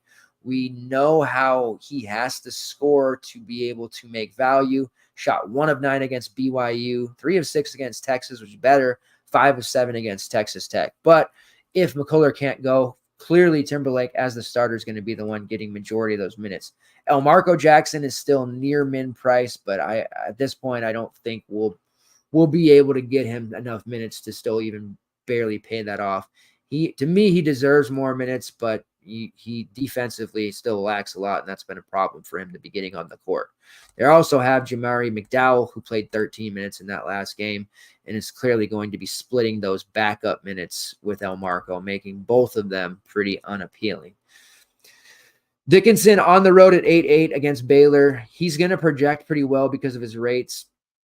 He had 15-7 against Baylor in their 64-61 home win, so certainly merit to using him. I don't have a ton of interest in him overall as a main team guy, and I don't think I find myself playing him over the Creighton guys, maybe Shepard, Ace Baldwin, Terry Shannon, Jameer Watkins even. There's just other guys that I would prefer to play over him. So I'm not going to have a ton of Hunter Dickinson. And that may end up being a mistake. But I think Baylor, with their front court options, can certainly get him into trouble. And all it's going to take is a missed foul call or something to piss him off and get a technical and throw him completely off his game. It's not that hard to do. Dickinson seems to be in his head a lot. We see that time and time again. All right, we had the Baylor stack on Monday, which helped us have a phenomenal slate. I like the Baylor guys here against Kansas. They really showed out against TCU, gutted out a 62-54 win. Jacoby Walter, 16-4-1. Ray J. Dennis had a phenomenal game, 9 points, 9 rebounds, 9 assists, 9-9-9, a little bit better than 6-6-6, I guess. So a pretty solid outing there. Did turn over 5 times. Jalen Bridges was 15-8. Yves Messi was 16-5. Jaden Nunn only had 5-1. Off the bench, we saw Josh Ojiawuna play 20 minutes, and then Miro Little and Caleb Lohner. So Baylor running with this shorter rotation, Kansas running with the shorter rotation. It's definitely a game we want to get exposure to. I'm more apt to play Baylor than I am Kansas, and I think the various prices on these guys are fair. Maybe not super advantageous, but 7-7 for Dennis. I'm okay paying that. He's a pretty big lock to hit 4X at this price, and there's upside for certainly more against Kansas. He did only have 23 against them in their first meeting, but he had 8 assists, 7 rebounds. He just wasn't making his shots. He turns around and gets a 20 or 15 to 20 real point score. He has the opportunity to absolutely blow the doors off this slate. So I do like him quite a bit. He's another one of those lower owned guys, or at least projected wise, low rostered, that could be on the optimal. You have the youngster at 6'7", Jacoby Walter. Really reliant on scoring. He doesn't have a ton of upside. This is kind of like Key George from last year. Like, we would see these really impressive games in which he'd score 18 to 20 real, but then you take a look at his overall fantasy score, and he's still not hitting 30. So to be scoring 20 real and still under 30 fantasy just makes it really tough. Cam Thomas is one of the last true shot reliant, no peripheral guys that I used all the time, regardless of price. I do think the 6-7 is a little bit under for Walter. He should be over 7K. So it's interesting in that regard, but the upside may not be as high as a lot of people just assume there if they click his name in. Yves Missy at 6'4". Fouls are going to be a thing. Dickinson is very good at drawing fouls, so we'll have to see if this leads to Everyday John getting some additional minutes or Oji Owuna. But we'll need Missy on the floor for probably 27 to 28 minutes to pay this off. He's a GPP look all the way. I like his game. I think he's going to be a strong rotational NBA player, but for DFS purposes, he's a secondary play at best and not somebody that I'm going to find myself with much exposure. That leaves us with Jalen Bridges and Jaden Nunn. Bridges is there at 7-1. That's a little bit rich for me, but he has scored 30-plus DK points in 3 straight, and that's against the likes of BYU, Houston, and TCU. That TCU game was on the road, so some pretty tough opponents, and he continues to churn out these productive stat lines. So you can't write off Jalen Bridges, but that 7-1 price does feel a little bit high for me. And then Jaden Nunn, who is also very reliant on his scoring ability at 6'6". That's going to be a little bit too rich for me. So that leaves me with Ray J. Dennis paying up for him or Jacoby Walter. All right, next game on the docket. We are halfway through. Arkansas versus Kentucky. 14-point spread in favor of Kentucky. Now, I don't feel like they're 14 points better than anyone. Maybe DePaul. But this Arkansas team is very dysfunctional. This should be a game in which Kentucky can score literally 100 points by themselves. Total of 166.5. Very high total, but you know what? I think it goes over still. I think defense is going to be relatively optional here. And we're talking about teams with pace. 49th in tempo for Arkansas. Kentucky, 17th. Offensively, they're the 6th best and the number 1 overall three-point shooting team percentage in the country. Ken Pom has it 91-76 in favor of Kentucky. And again, I think they do end up scoring 100. Now, in their first meeting end of January, it was kind of disappointing. It was 63-57 at Bud Walton. That's a tough place to play. Kentucky did get the win there. Antonio Reeves scored 24 real. Trey Mitchell had 10 and 11, and Reed Shepherd off the bench had 14, 4 and 5. Khalif Battle 11 and 5. Tremont Mark 11 and 8. Makai Mitchell 12 and 13. Tough to say. That wasn't a great one, but the total on this one should pull casual players to it, and a mini stack of this one makes a ton of sense. However, most guys are pretty expensive, at least the relevant options. So maybe a little bit difficult to fit a full stack here, but it's definitely doable. Trey Mitchell, who is dealing with a shoulder issue and has missed the last few games, sounds like he's a true game time decision. I doubt that it even gets that far to warm-ups. I think when we get up in the morning, we will hear that Trey Mitchell isn't going to go. So proceeding with that notion, this will be the rotation that we see for Calipari's bunch. Antonio Reeves, DJ Wagner, Justin Edwards, Ghana Onyenso, and Adu Tiero as your starting 5. Off the bench, Rob Dillingham, Reed Shepherd, and Zvonimir Ivicevic. Aaron Bradshaw, not really a factor, playing less than 10 minutes. That probably continues. Now, we are seeing Onyenso be relegated to that dreaded 5th Beatle spot in the starting lineup. The 7-footer came into the season when he became eligible just on fire. Now he is losing minutes every other game. It's been tough to roster him. He's very cheap, but right now it looks like they're pushing more Zvonimir Ivicevic. Now, Zvonimir played 21 minutes off the bench there. He is a high fantasy point per minute guy. He has put up some really big scores in short spurts, which causes his projection to be completely outlandish. Even at 15 minutes at his last couple of slates, he is projected over 5x. He's played 20 minutes in back-to-back games. I think there's a chance that you could see him start over Onyenso, but if not, it seems like he's almost a mortal lock to continue playing these minutes. Not quite sure we can get there in main team lineup, but looking at the last few games, Onyenso, 15 against Bama minutes-wise and 12 against Mississippi State. Neither of those games really had a ton of foul trouble, at least in the second half. So that's a bit concerning there, but Ivicevic is definitely trending up. Paying up for Reed Sheppard off the bench is tough. He's 8'6", but 32 points, 5 rebounds, 7 assists, 2 blocks, 2 steals, completely took over the game against Mississippi State and guided them to that tough 91-89 win on the road. In the last 5 minutes, Reed Sheppard was MJ out there. 57 fantasy points causes his price to get up there at 8'6". It's still a bench player. It's tough to get over that, but he's playing 30-plus minutes, practically getting starter minutes, and his overall rates across the board are elite.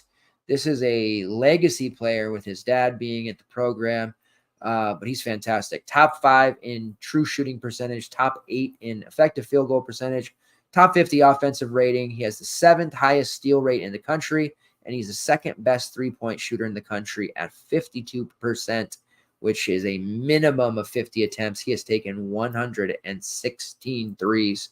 He's the real deal. I admit it. Reed Sheppard's the real deal, but that is a huge price to pay for a guy coming off the bench. However, they say it's not how you open, it's how you close, and he is the closer on the floor there when the game is on the line. Antonio Reeves, consistent as hell, 8K. We know we're going to probably land into 4X there. He is primarily a scorer, but he has been scoring with reckless abandon, 4 straight over 20. With some of the offensive woes for some of these other players, not having Trey Mitchell, Rob Dillingham kind of hitting a bit of a freshman wall in up and down performances. They've needed a steady score, and getting Antonio Reeves back this year was important because they were going to be a young team, and he's a leader who knows what it takes to score and knows what it takes to win. So Reeves in that scorer's role is performing quite well. I don't mind him at 8K. Like, we could see him get into a one-on-one battle with Cleef Battle and go figure, and end up both scoring like 30 real points. That could be a fun little stack.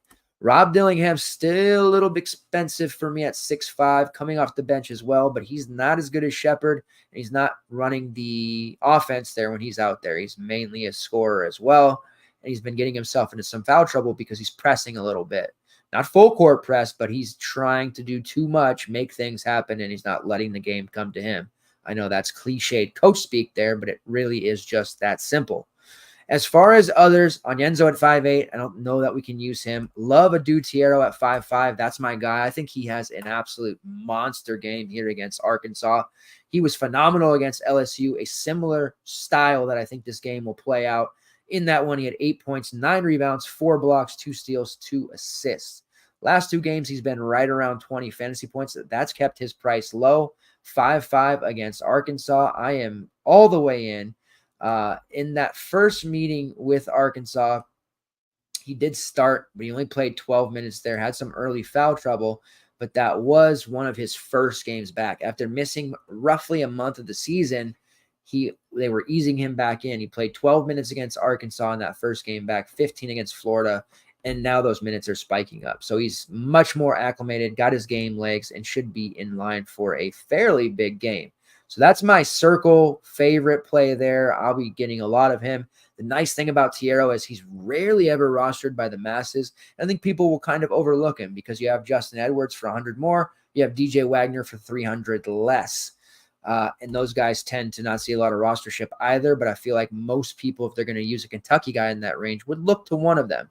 Now, Justin Edwards is only 2 games removed from a 40 fantasy point performance, but he played 29 minutes in that game, and I think that's kind of an anomaly for how deep this team has suddenly become, even with Trey Mitchell out with an injury.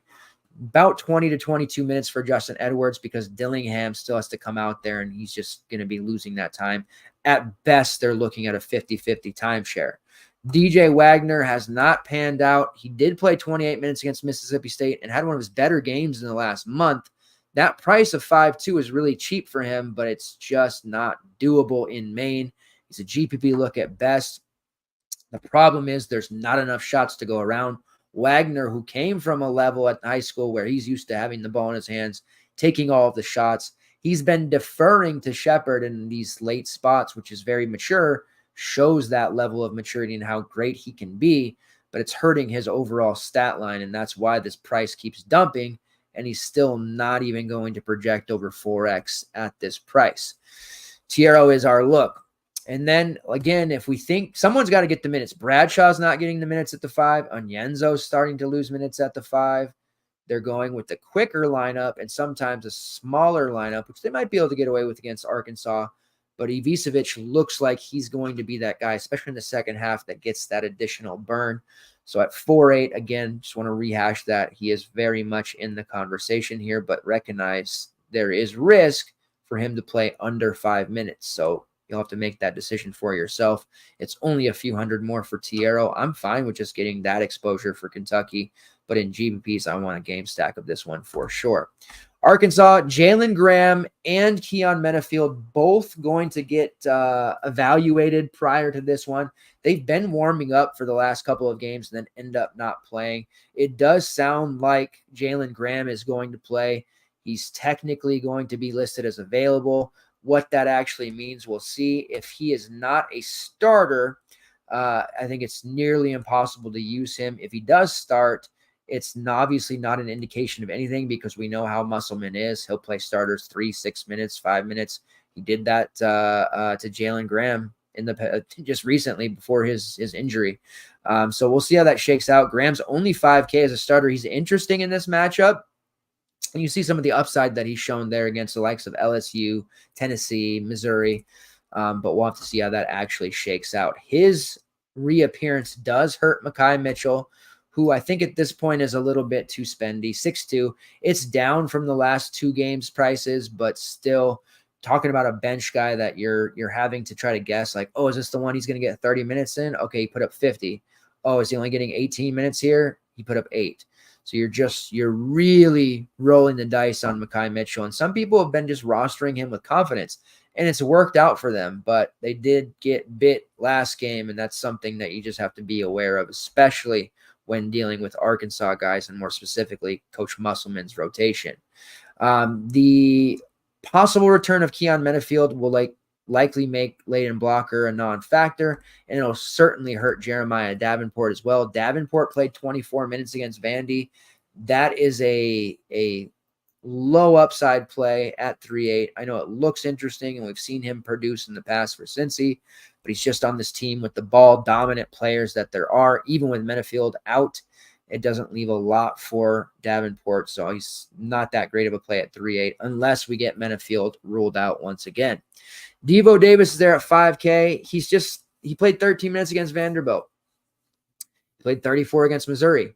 He was immune to the rug pulling that Musselman does, but now he's no longer immune. It's just Tremont Mark and apparently going to be Khalif Battle for right now that we know are going to play 30-plus minutes with any kind of consistency, actual predictable minutes. Everyone else on this roster, no shot.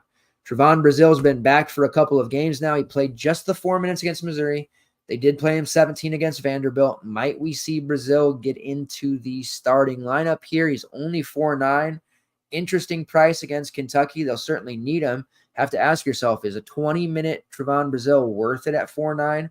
I think it is. Against Vanderbilt in 17 minutes, before he fouled out there, he put up 17 fantasy points, 1 block, 7 points, and 6 rebounds, and he hit a 3 for good measure. So a starting Trevon Brazil at 4.9, I'm in.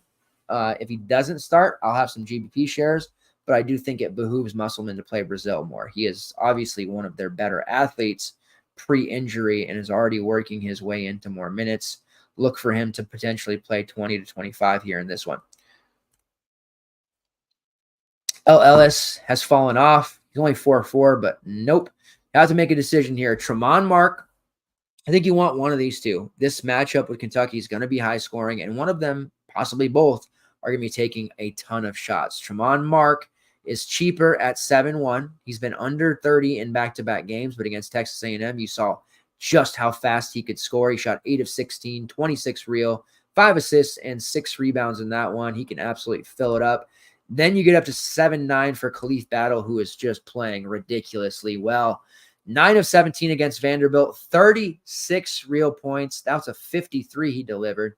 The game before that against Missouri in 38 minutes, he shot 11 of 15 from the field, 6 of 10 from long range, 6 rebounds for good measure, but 42 real points. Back-to-back 50s for Khalif Battle. Now you're talking about a near 8K price for him. I think he can keep it going. The Kentucky matchup, it's phenomenal. And he was really good against them in their first matchup, 11-5-2 on his way to 25. That was in, 34 minutes. So he's played 38 and 39 minutes in the last two. Even if Menafield were to play, it probably wouldn't be long. I don't think we see Battle get rug pulled here, especially with the way he's playing. So you can play a near 8K Khalif Battle. I know it's a little sickening, but it can be done. One piece of Kentucky, one piece of Arkansas at minimum in your main lineup seems like a very smart move. If you want to roll multiple Kentucky, at least we know, and if Trey Mitchell's out, we know where those minutes are going to go for the most part. Arkansas, after Mark and after Battle, it's really tough to say. All right, next game on the slate here. Hey, what's up, man? Don't stop, can't stop. Absolutely. The grind, man. We are on it. March, we sleep in May, as Rothstein says. Got to give me one of those shirts. But we're on it. We're on it. We're going to like 10 p.m. PST here in the last few shows. I've had to, but we're adding a Saturday show next week. So for the rest of the month, we'll be doing a Monday, Tuesday, Friday, Saturday. Boop, boop. And then in 2 weeks, we'll be doing a Wednesday show as well. And then the tournament Selection Sunday, we'll have a show. And the week after Selection Sunday will be Monday, Tuesday, Wednesday, Thursday, Friday, Saturday.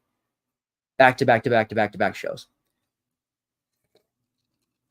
Let's get it. All right, next game, Oklahoma State versus Texas. The Longhorns, 10.5-point favorites, total of 144.5.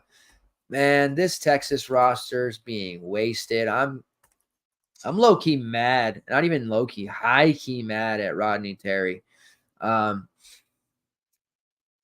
didn't think he was the guy last year. D'So just had such a phenomenal tournament. There's a reason his jersey hangs behind me because he was so good last year. Rodney Terry should be giving him a cut of his paycheck. 18-10. Nice win over Texas Tech. A embarrassing loss on the road against Kansas. An embarrassing loss on the road against Houston. This is not a real team. They're not competing with the upper echelon squads. They're a tournament team and they're fun, but I just feel like they're going to be that team like that has a draw as like a double-digit seed perhaps. Like, man, their path to Sweet 16 looks great. And then, oh, man, they can make the Elite Eight. And then just in the first round, they lose by like 18. So I'm really worried for them. But this is a game against Oklahoma State. They got to win. Ken Pom has it 78-68. They finish with Baylor and Oklahoma, which is a home game against Oklahoma. That road game against Baylor is going to be an absolute war. Looking at Texas, they were a well-oiled machine against Texas Tech, winning 81-69. Tyrese Hunter struggled, foul trouble. Dylan Dessou, 21-6, despite foul trouble. Max Asmus had 18, but also had some fouls. And Dylan Mitchell was awful, 2 points, 8 rebounds. Was really shocked. He only played 22 minutes there. Brock Cunningham ended up playing 22 as well. Didn't notice any ailments, and there was no fouls. It just seemed like he was ineffective, not aggressive, and they went with Brock Cunningham, who gave them 7 rebounds, 9 points, a block, and 2 steals. So they rode him for a bit. Kendall Weaver off the bench as Ethiel Horton took his starting spot, 15-8. Kendall Weaver's just a future star. He should be back in the starting lineup. I actually like him as a second unit guy because it gives him more usage and opportunities. Ethiel Horton remains cheap as a starter at 4.3. GPP look only because there is a atomically low floor there for him. He just has not looked right this season whatsoever. Weaver's there at 5.5, coming off of the bench. Makes it a little bit hard. It puts him in that Corin Johnson territory, who's really expensive now. Corin's like 8K, right? Like Weaver can have that type of offensive explosion like Corin. He's starting to defend a little bit. He's rebounding at a high level. But without him starting, it's hard for us to know if the minutes are going to be 30 or they're going to be 18. So that 5.5 price does become tough because we've already identified several mid 5K range guys that we can guarantee minutes for. So it makes it a little bit tough. At least Texas has a shorter rotation. So Weaver's going to be out there to a degree. It's just a matter of how long. For 300 more, you have Tyrese Hunter, who really struggled against Tech, but he has rattled off 3 of his last 5 over 22 fantasy points. Don't mind him there. Max Asmus is ridiculously cheap at 6'8". He was ridiculously cheap at 6'8" last slate against Texas Tech. Shot 5 of 15 there, 4 of 12 from long range. Look for him to get back on track. That was a pretty down game in terms of shooting for Mad Max, and he still threatened 30. So the 6'8" is just way too low here. This Oklahoma State team is a bit of a punching bag. I don't see any way that they can contain Max or Disu for that matter. So I have a ton of interest there at him at 6'8". Dylan Mitchell is a nice look at 6'3", especially coming off a mediocre game. Look out for him. I do think he has sneaky Binks potential at putting up 5 or 6x in this particular matchup. And then you've got Dylan Disu up there at home. He's a little bit more, or I'm a little more comfortable with him at home. He averages more on the road, but fouls for him lately have just been so high. At home, I feel like we're locked into 32 minutes, and he should be able to threaten 40 plus. He's only 7'9". That's a real nice price for him overall.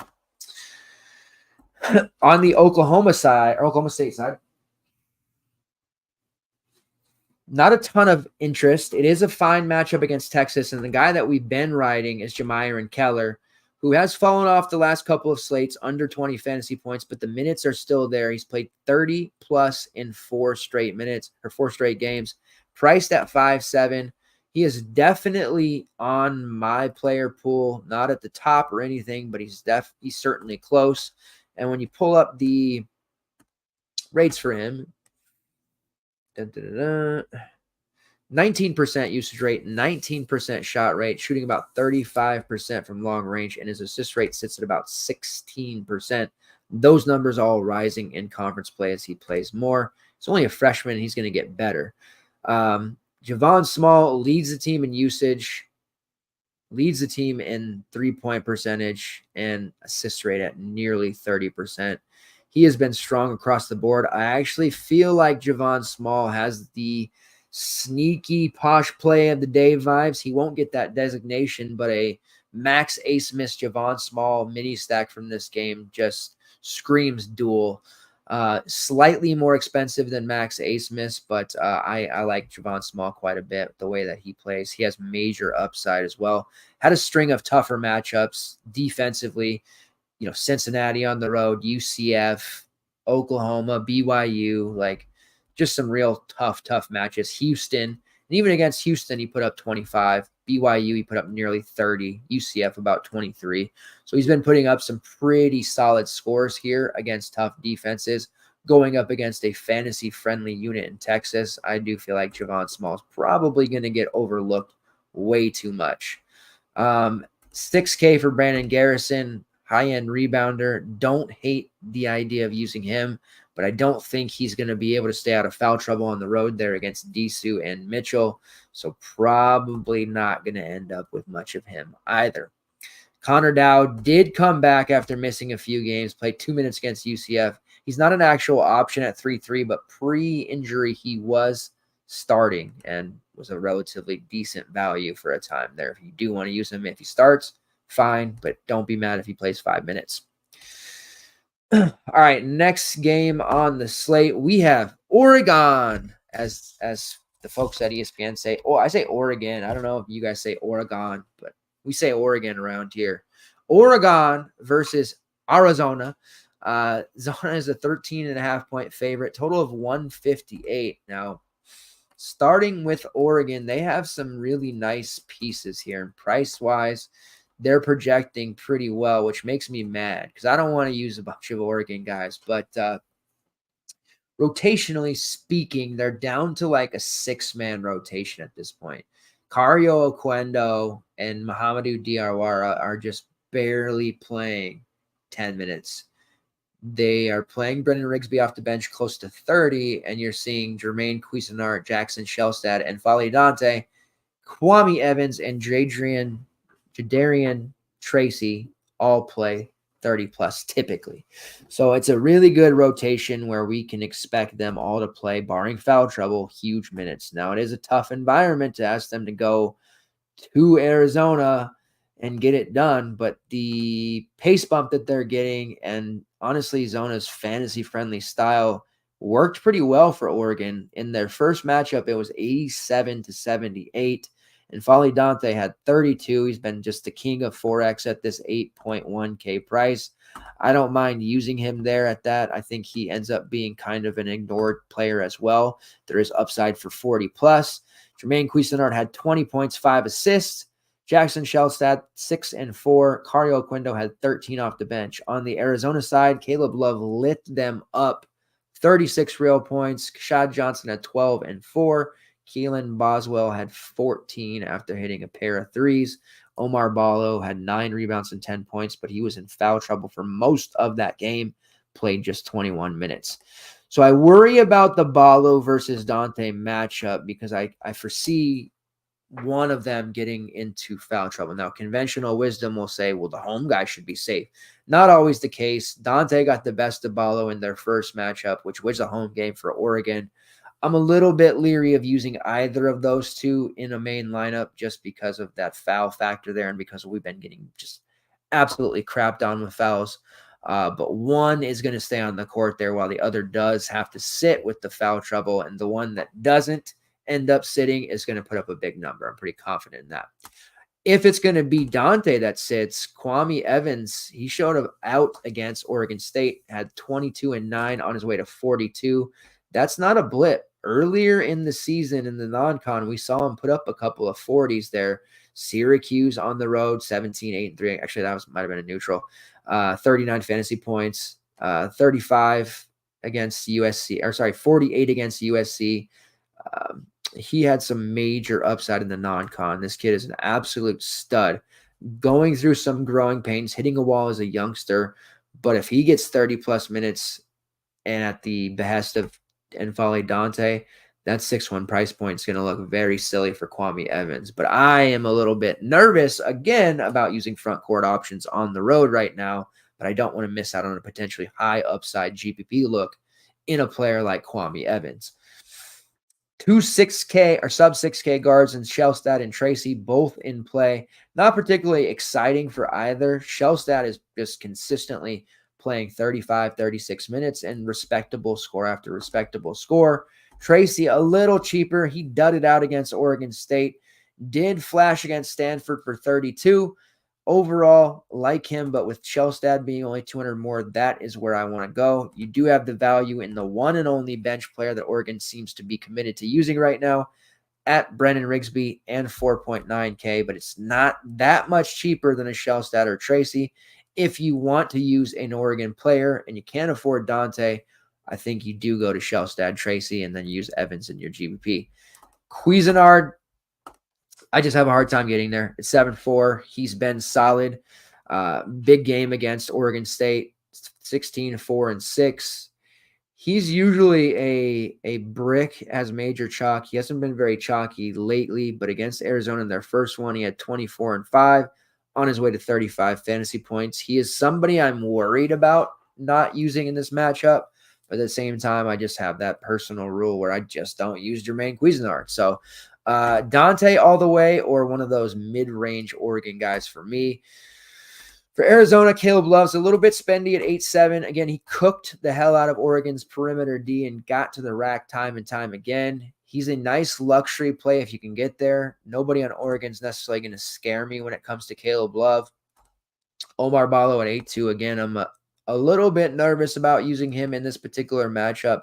It's a slight discount here from what we've been getting, and he has scored 30-plus DK points in 8 straight games. He's been consistent as anyone else in the country, but again, a little bit nervous there about him. Kashad Johnson's been solid, which has pushed his price to 7-4. I don't think we're going to be using him. We try to take advantage of buy low situations with him. He's a weird fit on this team, and consistency hasn't been there. So I will leave him on the sidelines. Pele Larson at 6'9", same thing. A little bit high for me. If I was going to use somebody here, I want to look at the values, which means a Jaden Bradley, KJ Lewis, or perhaps even a Matthias Krivas. Krivas could be looking at a nice minutes boost here if Ballo were to end up getting into any foul issues. Krivas did play 11 minutes against Oregon in their first matchup. He had 13 fantasy points.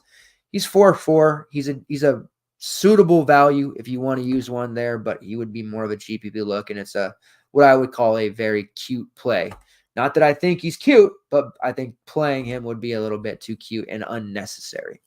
No disrespect to Krivas. I'm sure he considers himself a very attractive guy. Jaden Bradley is the true sneak. Played 24 minutes against ASU, 21 against Washington, 27 against Colorado. He has been afforded a lot of playing time recently. We saw the major upside against ASU, 21, 4, and 5.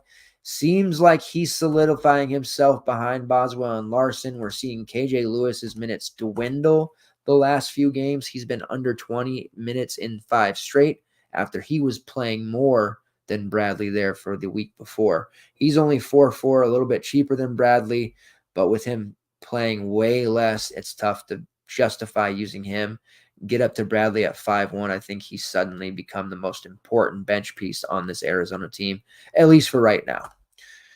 All right, next game on the slate, we're talking about Marquette versus Creighton. The Jays are 4.5-point favorites, total of 155. Now, the big news here is Tyler Kolek on the Marquette side. Coming into it with a questionable tag and likely not even a game time decision. Like, I think they'll announce it before the game if he's going to be out or not.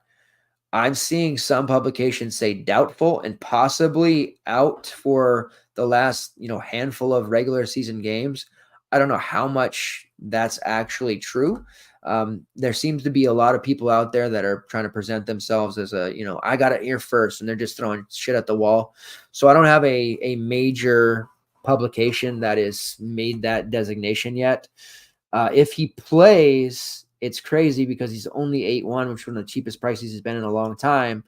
But that oblique strain is giving him a lot of problems. And I think it's the type of injury that he could flare up at any time. And you might be looking at like 20 minutes here. I don't know how much Marquette puts into this. Let's pull up their page real quick. It's not a situation in which their tournament life is going to be on the line. If he doesn't go, they're 22-6. They have a really tough finish. Creighton, Connecticut, and Xavier. They can't afford to sit him out here and not damage themselves too much.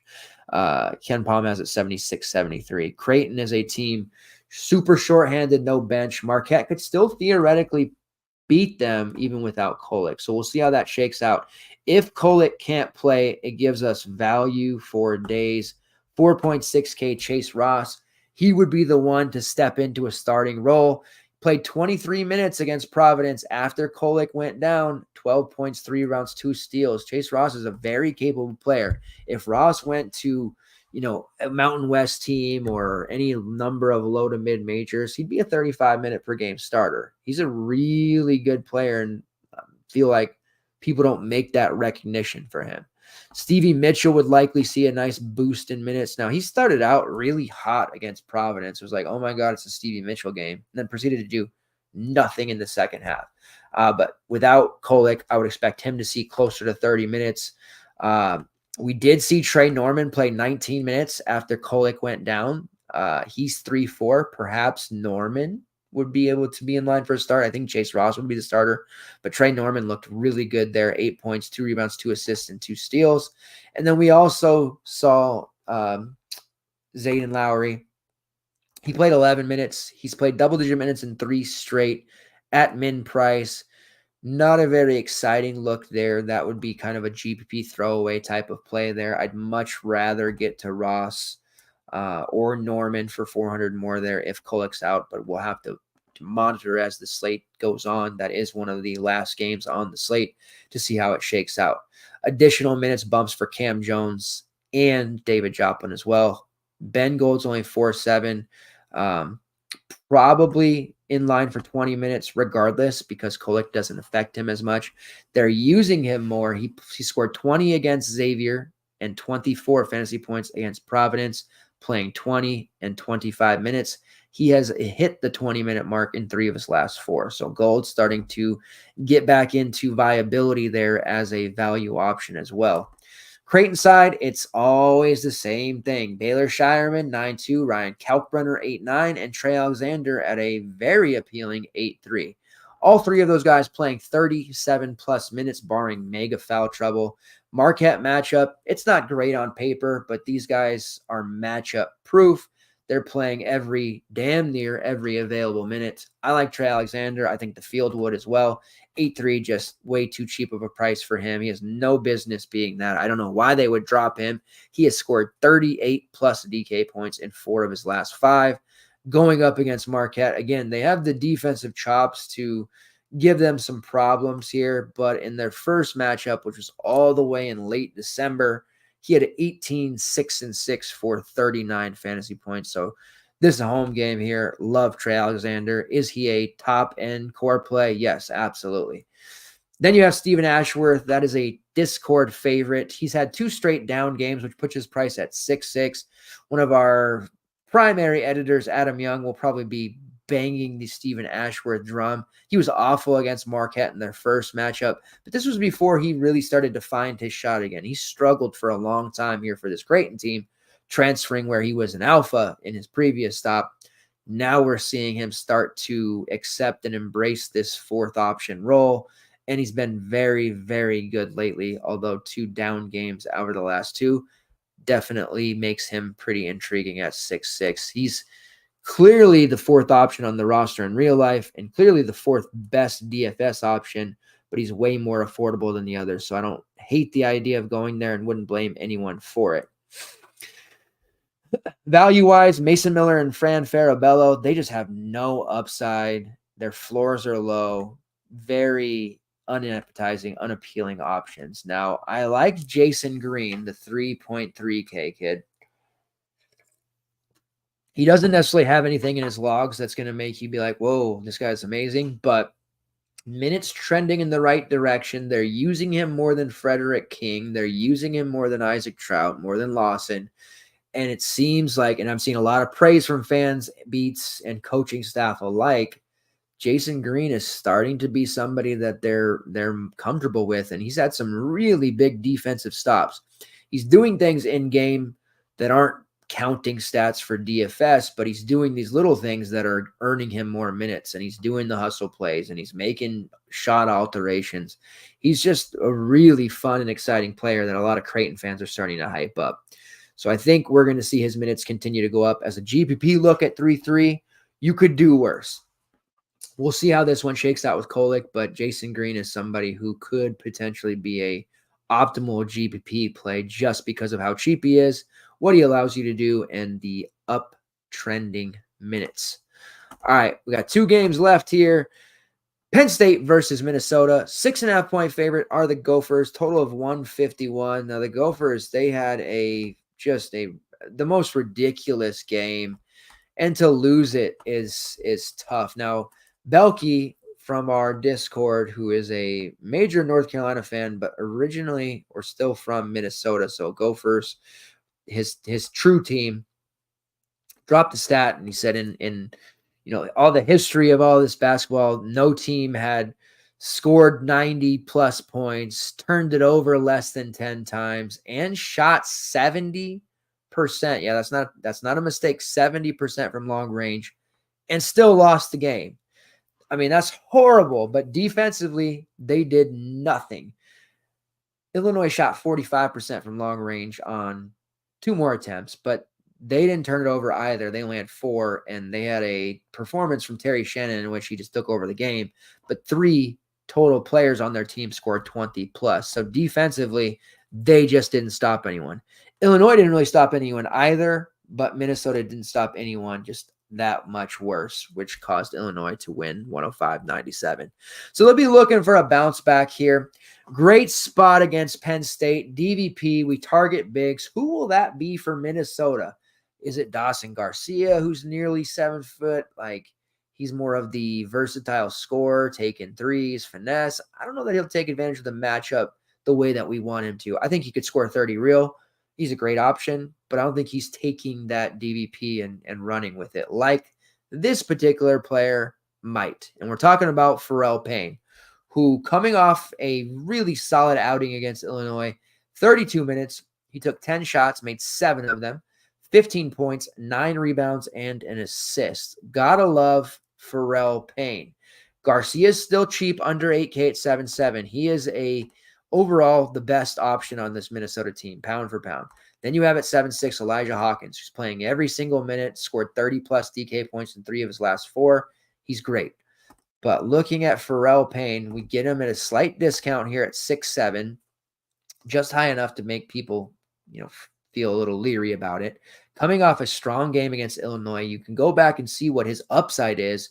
Only a few weeks ago against Rutgers, 31 minutes, he had 21 points, 11 rebounds, got to the foul line 11 times, only made 5 of those, but still scored 21 real, had 2 assists for good measure and 2 blocks. That was good for 43.25 fantasy points. He has had some really big slate breaker games throughout the season. January 4th against Michigan, 35. December 29th against Maine, he had 30. You go over to, let's see, I pull this one. February 3rd against Northwestern, 36. We're talking about a high upside player here. Yes, we've had a few disappointments, especially recently against Penn State, but for the total season, this is still the nut spot. Quetus Wahab has played better, improved defensively, and he's really done a great job on the boards as well. But Pharrell Payne, that's just recently Penn State's done that. Still for total season, Penn State DVP is still one of the best. I believe in it, and I'm going to continue to hammer against them with front court options. Now, again, Dawson Garcia, who's taller than Pharrell Payne, but he plays differently. He's not necessarily the back to the basket guy grabbing every rebound, although he can. Pharrell Payne is more of the archetype that hurts Penn State. Combined rebounding rate of 33%, top 80 in offensive rebounding efficiency, top 100 in block rate at 6.5%, shooting 61% on non-3-point shots, and he's also drawing 5.1 fouls per 40. He is the true sneak, the posh play of the day, which I normally don't give to forwards, but every Penn State slate, I'm always yammering about, oh my God, this DVP is amazing. Nobody else in the industry targets against them. I don't know if it's like blatant, like, I don't believe this is a good matchup, or it's just like they see Penn State games and just write them off. But Pharrell Payne, posh play of the day, sub 10% ownership, putting up 40 against Penn State. It's just going to happen.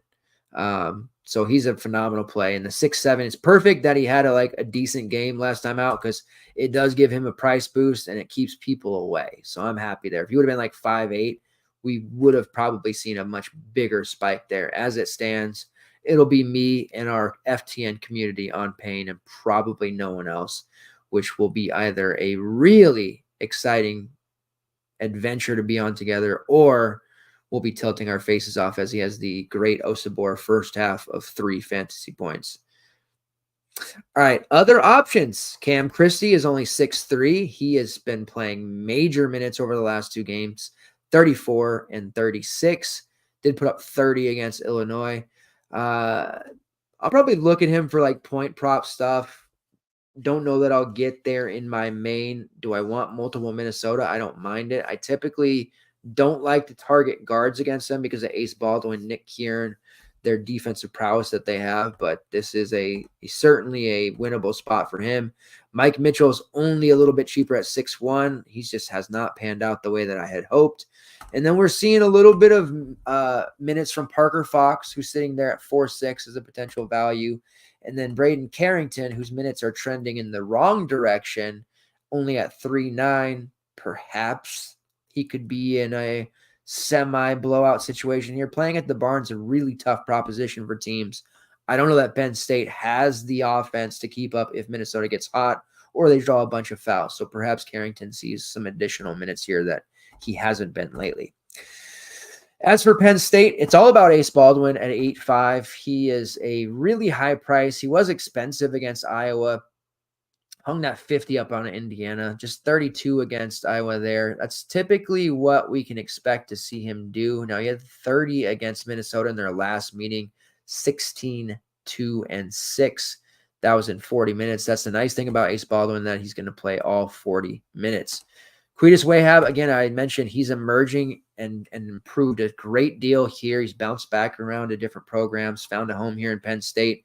They're relying on him more. He's played 26-plus minutes in 4 straight, and his presence out there defensively as a shot blocker has really has helped them not only draw fouls and collect rebounds, but it's kept those opposing bigs from having those massive slate-breaking performances. But I don't believe Wahab marches into the barn and has that kind of success. I think he'll be frustrated and getting called for ticky-tack fouls. That's how I see that one going. Zach Hicks at 6'2". Hit some nice games there heading into the Iowa game. A lot of people got kind of burned there by Hicks. I'm going to take it or leave it with Hicks. Would rather use Nick Kieran for the same price, even though Kieran's more of a defensive-oriented player. We know he's going to play a ton of minutes. And then as far as any values go, DeMarco Dunn, Jameel Brown, Puff Johnson, none of those guys really stand out. Instead of replacing Kanye Clary's minutes and usage with one guy, they seem to be doing it across 3 or 4. Raquandis Mitchell has seen a minute spike of late, but still not enough to put him into viability, even at 3-4. He had a really nice outing against Iowa, hit a 3, had 5 rebounds, 16 real points. Mitchell is a solid look, but I just don't know if we can count on his minutes right now. Now, looking at their first matchup, let's pull it up from January 27th. There was an 83-74 win for Minnesota. Cam Christie had 17, 8, and 5. That Braden Smith type of line, he was fantastic. Dawson Garcia had 22, 4, and 3. Joshua Ola Joseph, who played in that game for Pharrell Payne. Payne had to miss that one. Joseph, who's been playing like 2 minutes per game since, had 14 and 5 in 26 minutes, which for him was solid. He ended up fouling out, but so we didn't get a chance to see what Pharrell Payne could do against them. But if Cam Christie had 8 rebounds that particular day, I can imagine Payne's going to throw down a double-double for us. That is how confident I am. On the Penn State side in that game, 16.6 assists for Ace Baldwin, 15 and 5 for Quetus Wahab, and 2 blocks. It was a pretty mediocre game for Penn State overall. All right, last game on the slate, LSU versus Vanderbilt. Now the LSU Tigers, 2.5-point favorites and a total of 143.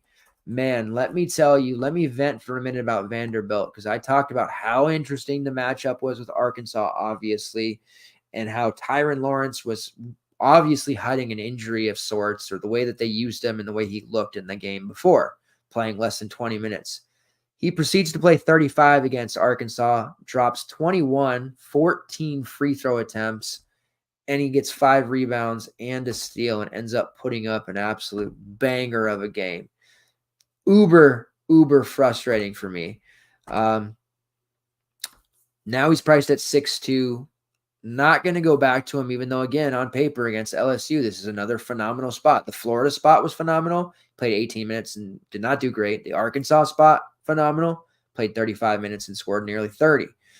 Now he's in another absolute banger of a spot in here in LSU. In their first matchup against LSU, he did put up 25.5 fantasy points. Certainly a respectable number here at 6'2".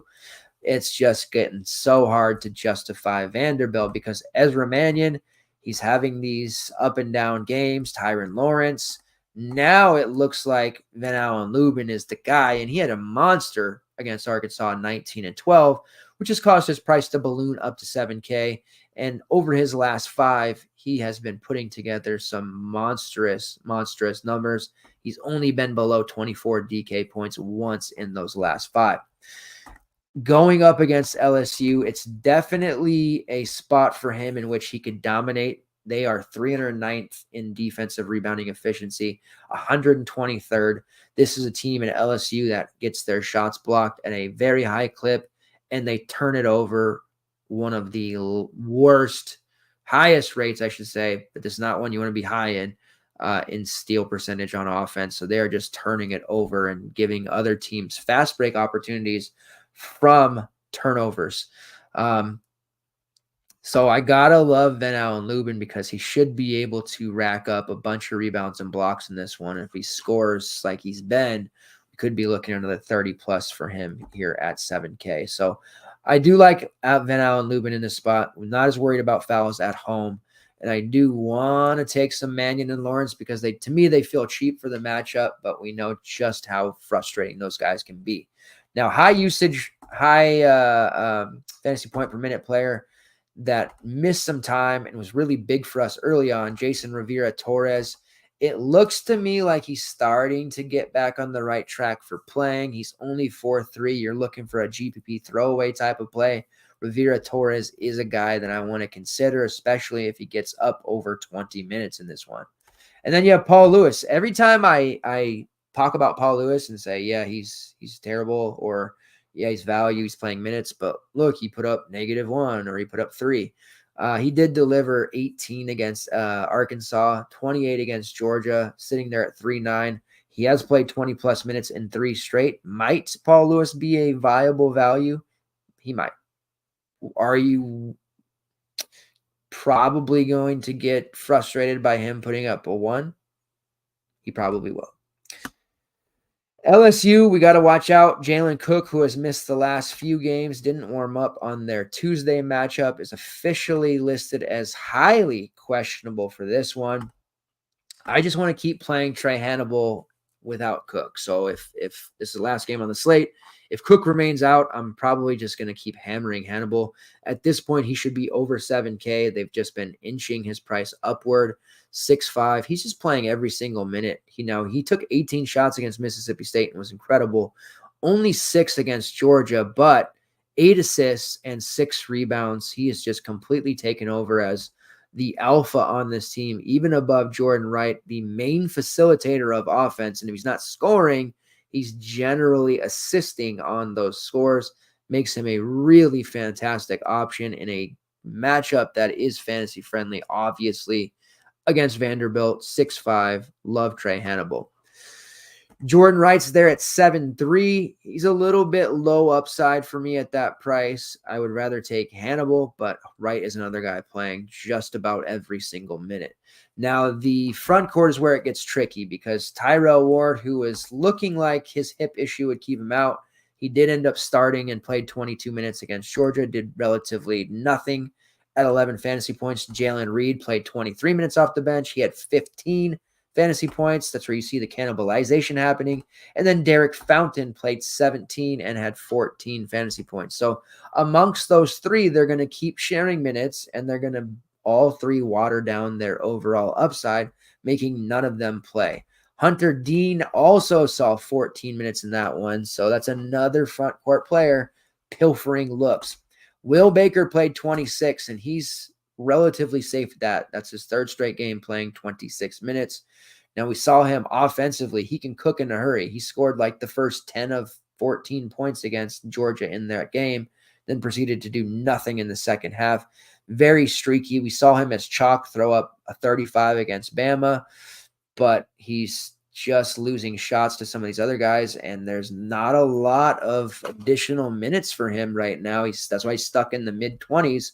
When they had guys out or slightly injured / limited, he was playing closer to 30 for a stretch, and now he's really not. So can't justify Baker at 6K. Give me that 500 more to Trey Hannibal. He's the one that we want to use, or I want to use.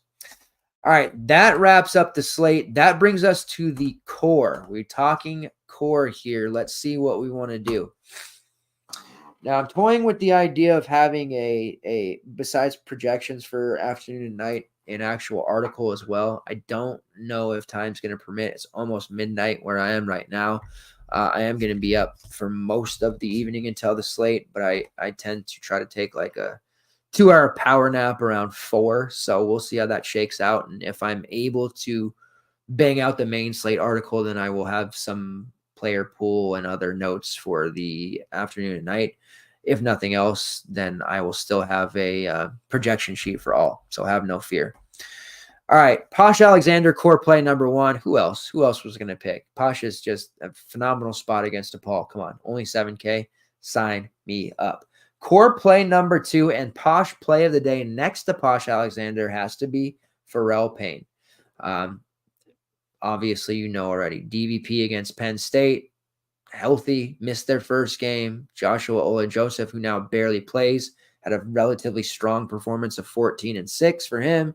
Payne is looking at a 15-10 type of stat line here.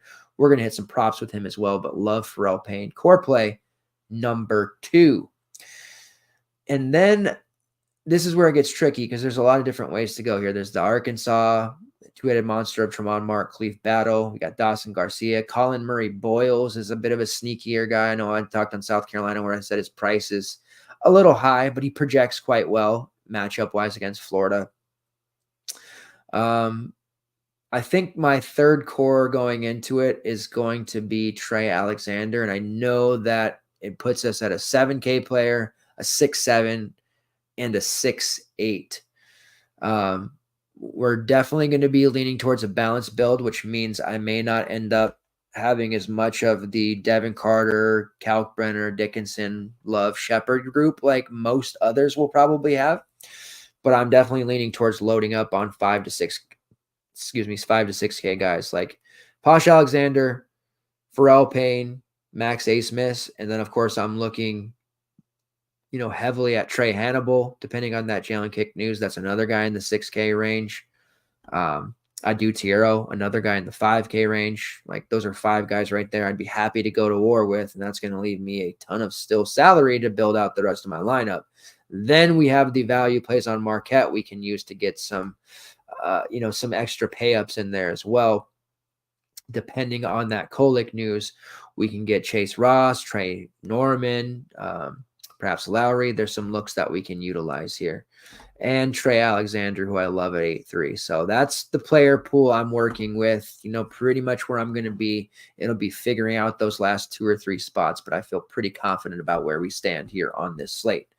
All right, prize picks. No fantasy totals yet, the night before the old drill. They do on weekends that point combo, which I really like. I think we missed the Terry Shannon one last week, but it wasn't because of him. Let's see. What do we got?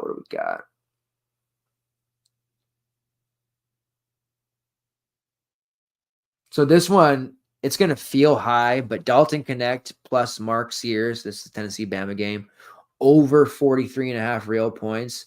Now, why do I want to take the over there? Because Connect is probably scoring 30 real against them, and I got to think Mark Sears can score 20 real. Which gives us plenty of room to hit the over. So over 43.5 combined points for Dalton Connect, Mark Sears. Absolutely love that one. Mega, mega high on it. Ace Baldwin plus Dawson Garcia over 33.5 real points. Both of those are supremely appealing. All right. The Colin Murray Boyles over 12.5 points versus Florida. Just as the show has been going on, I've been warming up to him more. He's my guy. I feel like he's more playable than maybe I let on there at the beginning. Let's see. Chico Carter over 9.5 real points versus Butler. That was another one that stood out to me earlier that I really liked. DeJuan Harris without Kevin McCullough over 10.5 real points. He has to score 12 plus because he just has to. They have no other options, and he's a capable scorer, even though most fail to realize that sometimes. Let's see. Let's go into PRA and see if we got any updates.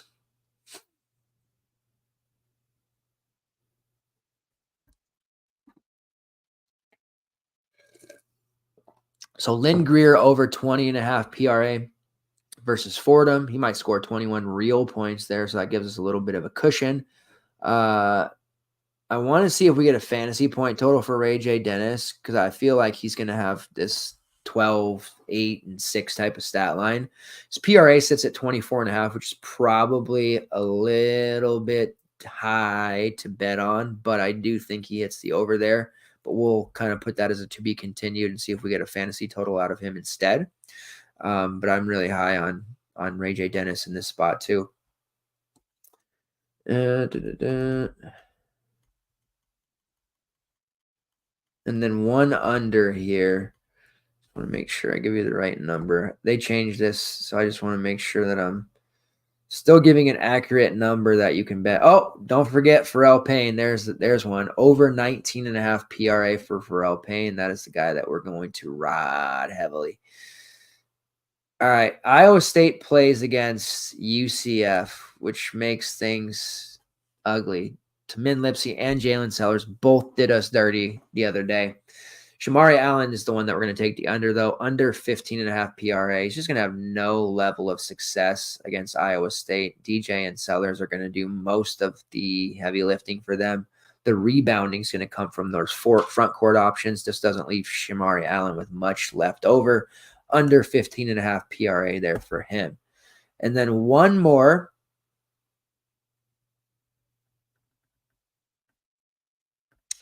We didn't get it. I was going to say one more would be the rebounding total for Pharrell, but they're only giving us a PRA. So guess we won't get that one after all. Let's go over to DK before we head out of here and see what the prop market's looking at here.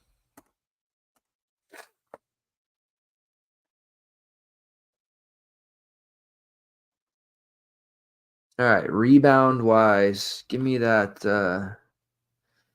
Minnesota game. Where you at? There it is. 7.5 rebounds is the prop for Pharrell Payne, plus 115 at DK. Yes, I would take the over 7.5 rebounds at plus 115 for Pharrell Payne. The under 7.5 is minus 150, but I am firmly a believer in DVP, especially this one. And I'm going to continue to just bang on that one. 11 rebounds against Rutgers, 9 against Illinois. He had 6 against a tough Nebraska team, 4 against Ohio State, but this is just the elite hacksaw of a matchup. So over 7.5 rebounds for Pharrell Payne at plus 115. Yes, we are doing that and feeling absolutely great about it. You can even pair that with Van Allen Lubin plus 105 over 7.5 rebounds as well. Both of those seem very, very tasty. All right, a couple of lines. South Carolina minus 1.5.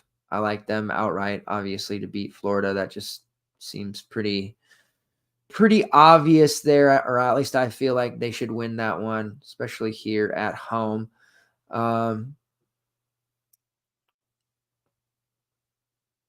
Baylor, even though Kansas might not have McCullough, I feel like the +6 against them there's value there in that. Illinois +3, also like that. I don't know that Wisconsin is 3 points better, and I feel like Illinois may win outright. And I don't think they'll be looking ahead. So +3 there for me.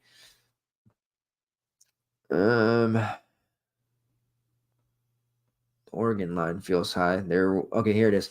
Western Carolina +3 versus Chattanooga. There are some really fun low and mid-major teams that you're going to learn more about here over the next couple of weeks, which is always fun. Now, Western Carolina 21-9 under Justin Gray.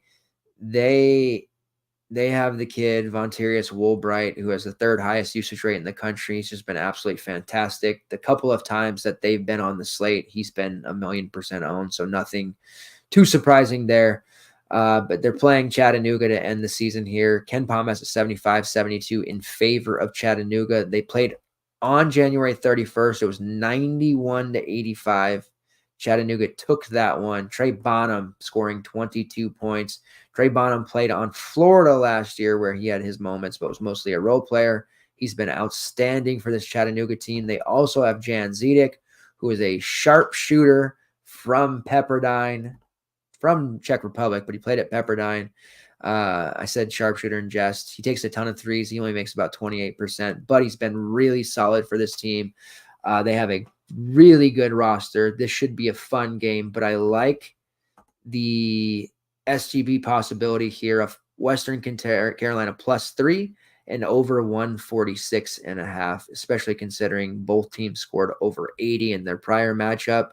And I do believe there's a good opportunity for them to do so again.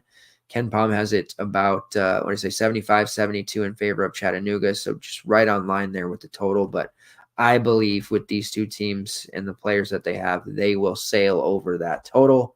And I think Western Carolina covers. All right, so that does it. We got bets in, we got DFS prize picks. We're all ready. Again, the content you can expect for the weekend, projection sheets for all three slates, and obviously the Sunday main slate, an article breakdown for the main slate, possibly a few more for afternoon and night. If nothing else, in addition to the projections, I'll have player pool and core for each as well. Thank you guys for the continued support of the show. Make sure on your way out, if you haven't done it already, you hit that like button. You have no idea how much that actually helps the show get seen by newer folks, and lots of green screens here. I'll be active in Discord and social media all morning prior to lock. Feel free to reach out to me on any of those social media platforms, whether it's Twitter/X, Discord, or anywhere else, Instagram, anywhere where DubDeuce85, and you want to chat, ask questions, comments, concerns, chop it up. I'm always willing to talk hoops with anyone. Love this stuff. Thanks, guys, and I will see you on Monday night. Best of luck this weekend. Let's get it.